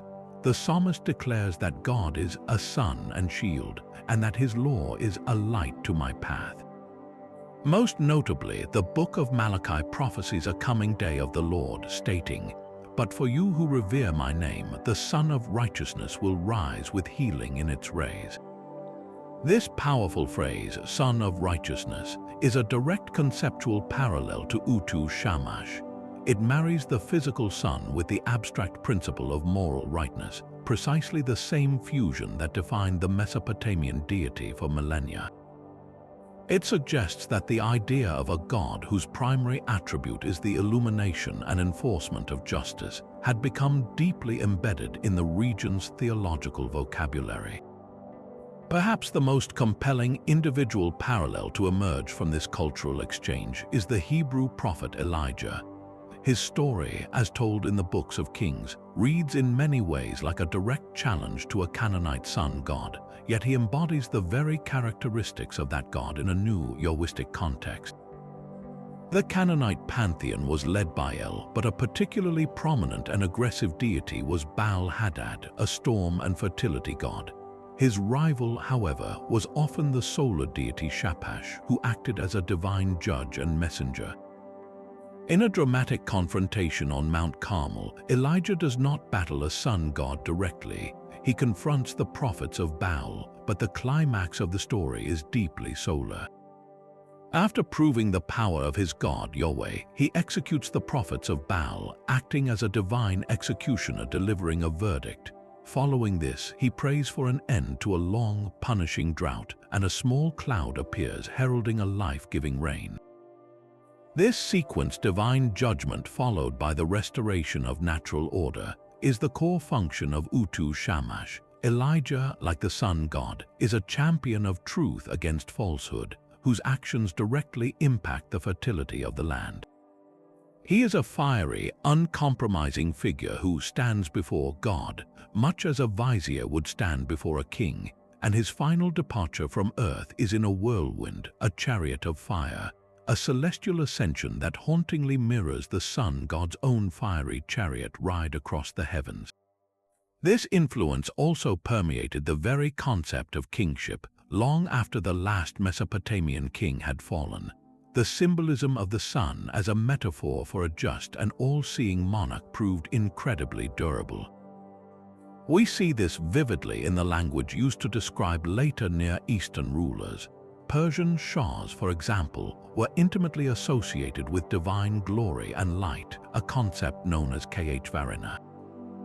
This was not merely a symbol of power, but an aura of divine legitimacy that ensured their rule was righteous and prosperous. The imagery was so powerful that it traveled far to the west. In the centuries following Alexander the Great's conquests, the Hellenistic rulers of Egypt, the Ptolemies, explicitly styled themselves as successors to the pharaohs and embraced solar imagery.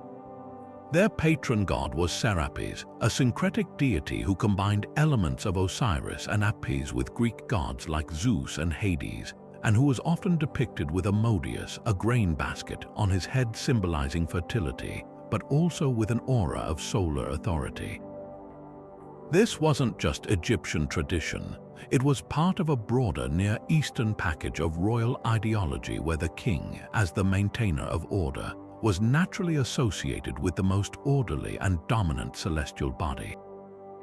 Even the Roman Empire, centuries later, would see the rise of Sol Invictus, the unconquered sun, as a central imperial cult under emperors like Aurelian. This was not a simple worship of the sun, but a veneration of the sun as a symbol of eternal, indivisible, and universal power, a direct heir to the political theology that Utu Shamash had first embodied. The legal and ethical legacy is perhaps the most profound. The principle that a deity requires not just ritual sacrifice but also ethical conduct from humanity, particularly from its rulers, is a cornerstone of biblical prophecy. The Hebrew prophets Amos, Isaiah, and Jeremiah constantly thunder against the injustice of the kings and elites, demanding that they seek justice, correct oppression, defend the fatherless, plead for the widow. This is the language of mēšarum reborn. They are calling for the same social justice that Mesopotamian kings were supposed to uphold in the name of Shamash. The fundamental idea that the divine will is centrally concerned with how the powerful treat the vulnerable, and that natural disasters or military defeats are divine punishments for a failure in this duty, is a direct inheritance from the Mesopotamian worldview. While the God of Israel was transcendent and singular, the moral structure of the cosmos he governed shared a recognizable blueprint with the older polytheistic system. The sun was no longer a god, but its light had become a permanent metaphor for a god whose primary attributes included seeing all and judging all. A god who, like Utu Shamash, was especially attuned to the cries of the poor and the oppressed. This enduring resonance demonstrates that the civilization of Mesopotamia gave the world more than just the wheel and writing. It provided one of humanity's first and most enduring frameworks for understanding the universe as a fundamentally moral place, where light is not just energy but truth, and where the highest power is ultimately a judge. So what happens to a god like Utu Shamash when the civilization that worshipped him fades into history? His temples crumbled, his rituals were forgotten, and for centuries his name survived only in the dusty cuneiform tablets of archaeologists and scholars. Yet the core ideas he represented, truth, justice, and the life-giving power of the sun, are so fundamental to the human experience that they refuse to disappear entirely. In our modern world, we are witnessing a remarkable resurgence of this ancient deity, not in state-sponsored temples, but in the vibrant, democratic realms of popular culture and spiritual exploration. The figure of the all-seeing sun judge is being rediscovered and reimagined, finding new life in the digital landscapes of video games, the panels of comic books, and the sacred circles of contemporary pagan practice. This isn't just a nostalgic revival, it's a testament to the enduring power of his archetype, proving that a 5,000-year-old god can still speak to the anxieties and aspirations of the 21st century. Step into the world of major video games, and you will often find Utu Shamash, or deities heavily inspired by him, waiting as a powerful non-player character or a foundational part of the lore. In the critically acclaimed game The Elder Scrolls Online, players can embark on a quest line dedicated to the Scribes of Mora, where they encounter a powerful entity known as the Sun God of Justice, a clear and direct homage to the Mesopotamian pantheon. Here, he isn't just a background figure. His principles are woven into the very mechanics of a quest where players must uncover a hidden truth and deliver a form of cosmic fairness mirroring his ancient role. Similarly, the massive online game Smite features a roster of gods from dozens of pantheons, and while Utu Shamash himself is not yet a playable character, his presence is felt in the game's mechanics of vision and revelation, core concepts that defined his mythology. Game designers are drawn to his dual nature because it provides a rich, multifaceted foundation for world building. A god who governs both the literal light that reveals hidden paths on a map and the metaphorical light that exposes deceitful characters creates a compelling and coherent internal logic for a fantasy universe.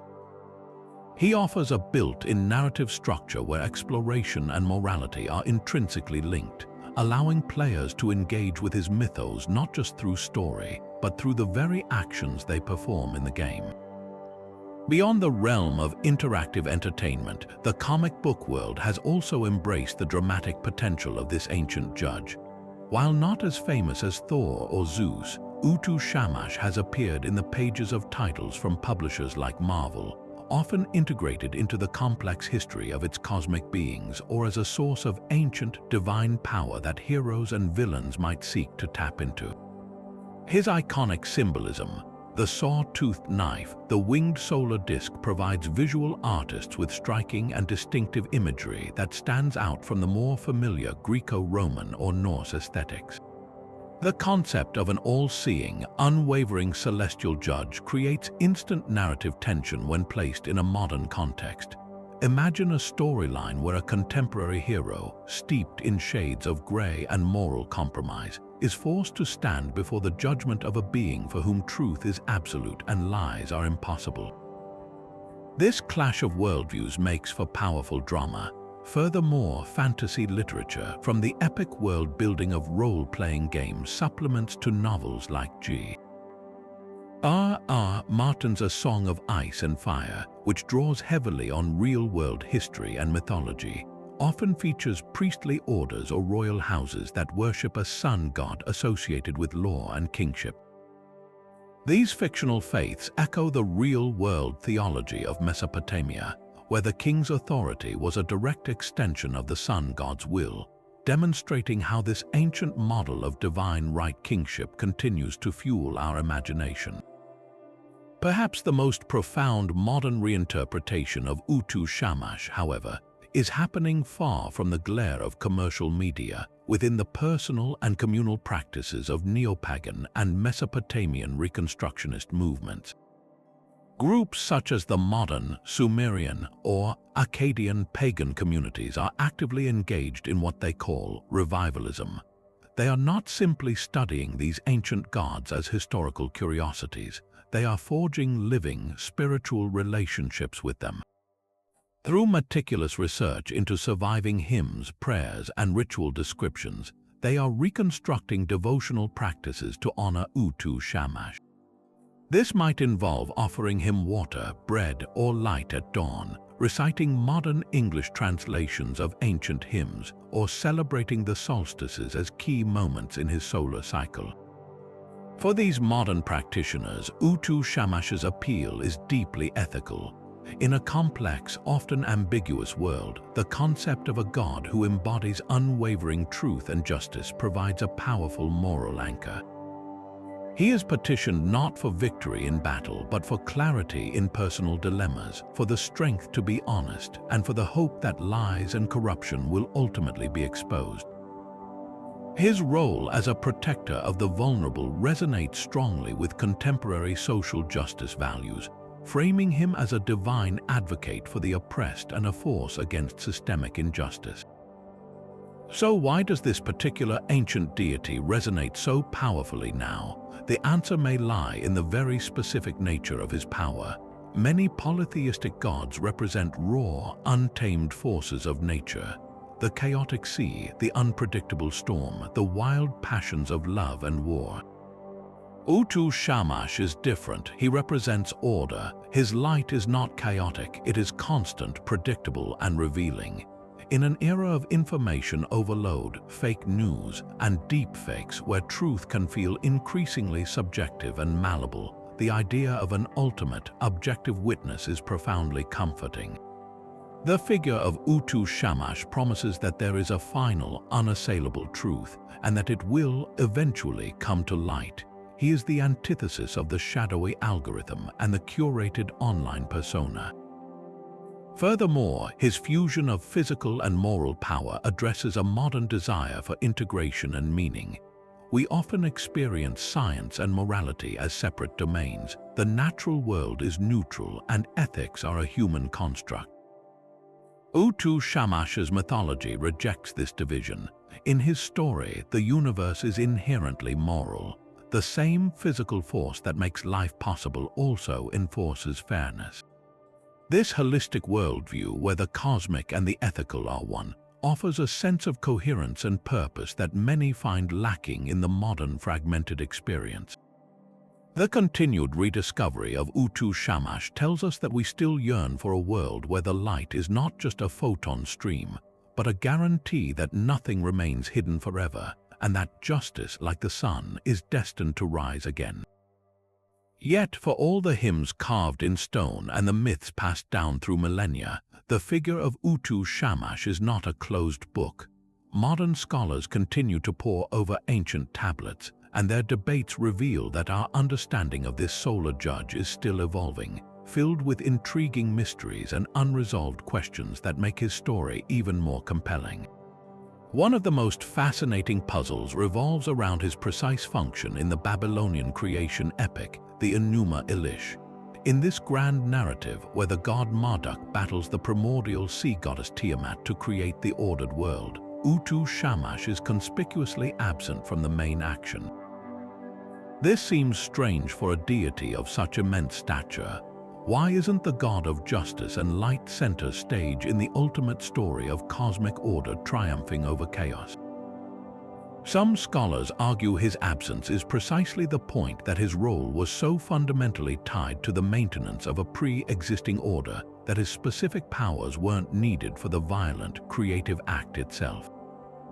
Others propose a more nuanced interpretation, that Marduk, upon his victory, doesn't just create the physical world but also assigns the celestial roles, effectively taking on the attributes of a sovereign who encompasses the functions of other gods, including solar justice. This isn't a demotion for Shamash, but rather a theological elevation that merges his core principles with the supreme power of the national god, suggesting that justice became an inherent, inseparable attribute of kingship itself, a concept Marduk now embodied for the city of Babylon. Another rich area of scholarly discussion involves navigating his relationship with other deities who shared his concern for fairness and the vulnerable, particularly the goddess Nanj. While Utu Shamash was the supreme, all-seeing judge of the cosmos, Nanch operated in a more specific yet equally vital domain. She was the goddess of social justice, the protector of widows and orphans, and the divine arbiter of disputes involving the poor. She was also associated with divination and the interpretation of dreams. So, how did their jurisdictions overlap or diverge? Imagine the Mesopotamian worldview as a vast divine legal system.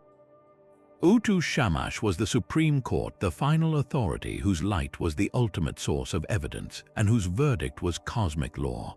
Nanch, by contrast, might be seen as a specialized appellate court or a powerful social advocate for those who had nowhere else to turn.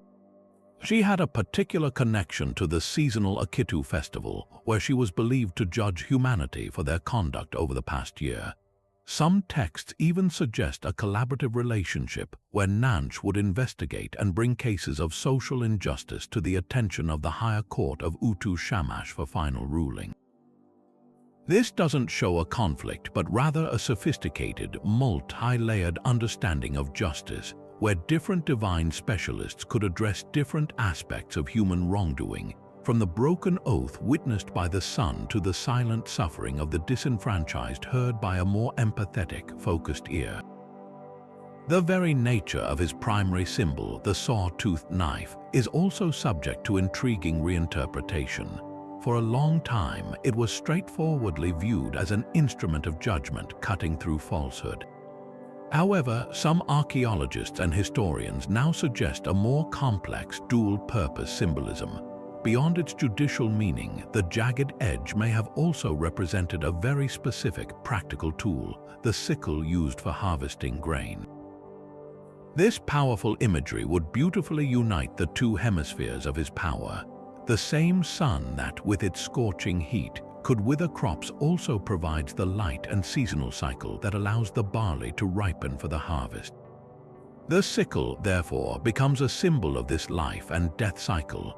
It is the tool that reaps the nourishing grain, but its sharp, saw-like teeth also evoke the inevitability of divine judgment, a final cut that separates one state of being from another.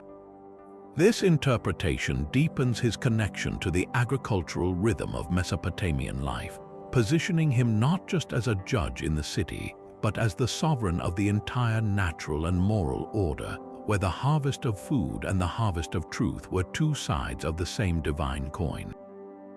Perhaps the most profound mystery lies in the personal, lived experience of his worship. We have the grand hymns recited by kings and the elaborate rituals performed by priests in the Ebaba temple. But how did an ordinary farmer or merchant truly perceive Utu Shamash on a daily basis? Did they feel a personal, intimate connection to this awe-inspiring, all-seeing deity, or was he a more distant, formidable figure, like a celestial high king whose laws were absolute but whose personal comfort felt remote? The personal prayers we have suggest a deep, trusting relationship with people literally asking to hold his hand. Yet the sheer scale of his power governing the sun, seeing every secret, judging the dead must have also been utterly terrifying. Was the primary emotion love, fear, or a complex mixture of both? Scholars debate the nuances of this personal piety, questioning whether the common person felt empowered to approach him directly, or if they relied entirely on the priestly class to intercede on their behalf. The evidence points in both directions, suggesting that, much like people today, the relationship with the divine was not monolithic. It could have been one of comfort for the wronged and terror for the guilty, a dynamic that would have made his presence a constant and deeply personal force in the psyche of every individual, from the most powerful king to the most humble laborer in the field. And so, as the sun sets on our journey through the world of Utu Shamash, we are left with a profound appreciation for a deity whose power was as vast as the sky he traversed, yet whose compassion reached into the smallest corners of human suffering. His dual nature wasn't a contradiction, but a magnificent synthesis. He was the brilliant, life-giving sun and the unwavering, moral judge, two roles that ancient Mesopotamians saw as inextricably linked. The same radiant energy that coaxed the barley from the earth also had the power to scorch away deception and illuminate the truth. This fusion of physical might and ethical authority is what made him one of the most complete and profoundly relatable figures in the entire pantheon. Unlike gods who ruled over single, abstract domains, Utu Shamash was integrated into the very fabric of daily existence. He was present in the heat on a farmer's back, in the light that allowed a merchant to travel safely, and in the hope that comforted a widow who had been wronged. He was a god who governed the cosmos without ever losing sight of the individual. Reflecting on his legacy, we see a divine blueprint for an ideal ruler and a just society. His unwavering daily journey was the ultimate model of constancy and order, a promise that the universe operated on dependable principles. Yet, his mythology is filled with active engagement, sending winds to aid Gilgamesh, creating magical beings to rescue his sister, and listening to the whispered prayers of the common people. This balance between cosmic order and personal intervention is what makes him so enduringly compelling. He wasn't a distant, indifferent force, but a responsive, engaged sovereign who valued human striving and championed the cause of the vulnerable. In a world of stark hierarchies, the belief that the sun itself was the ultimate ally of the powerless was a revolutionary and deeply comforting idea. It provided a spiritual foundation for the concept that true power carries with it the responsibility to protect, and that no earthly injustice could ultimately escape the gaze of the heavens. Now we turn the final reflection over to you. As you've journeyed with us through the plains of Mesopotamia and the halls of the gods, which aspect of Utu Shamash resonates with you the most? Are you more captivated by the mighty sun god, the celestial charioteer whose brilliant light defined the very rhythm of life and death, vanquishing demons and nurturing civilizations? Or does the wise and compassionate judge speak to you more deeply, the all-seeing arbiter of truth who measured out fairness, protected the weak, and ensured that every oath and every action was subject to a final cosmic accounting?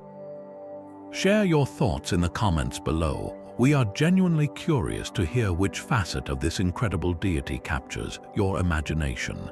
And if you enjoyed this deep dive into the world of ancient mythology, please subscribe to the channel.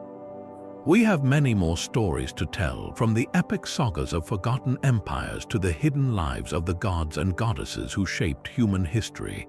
Thank you for watching.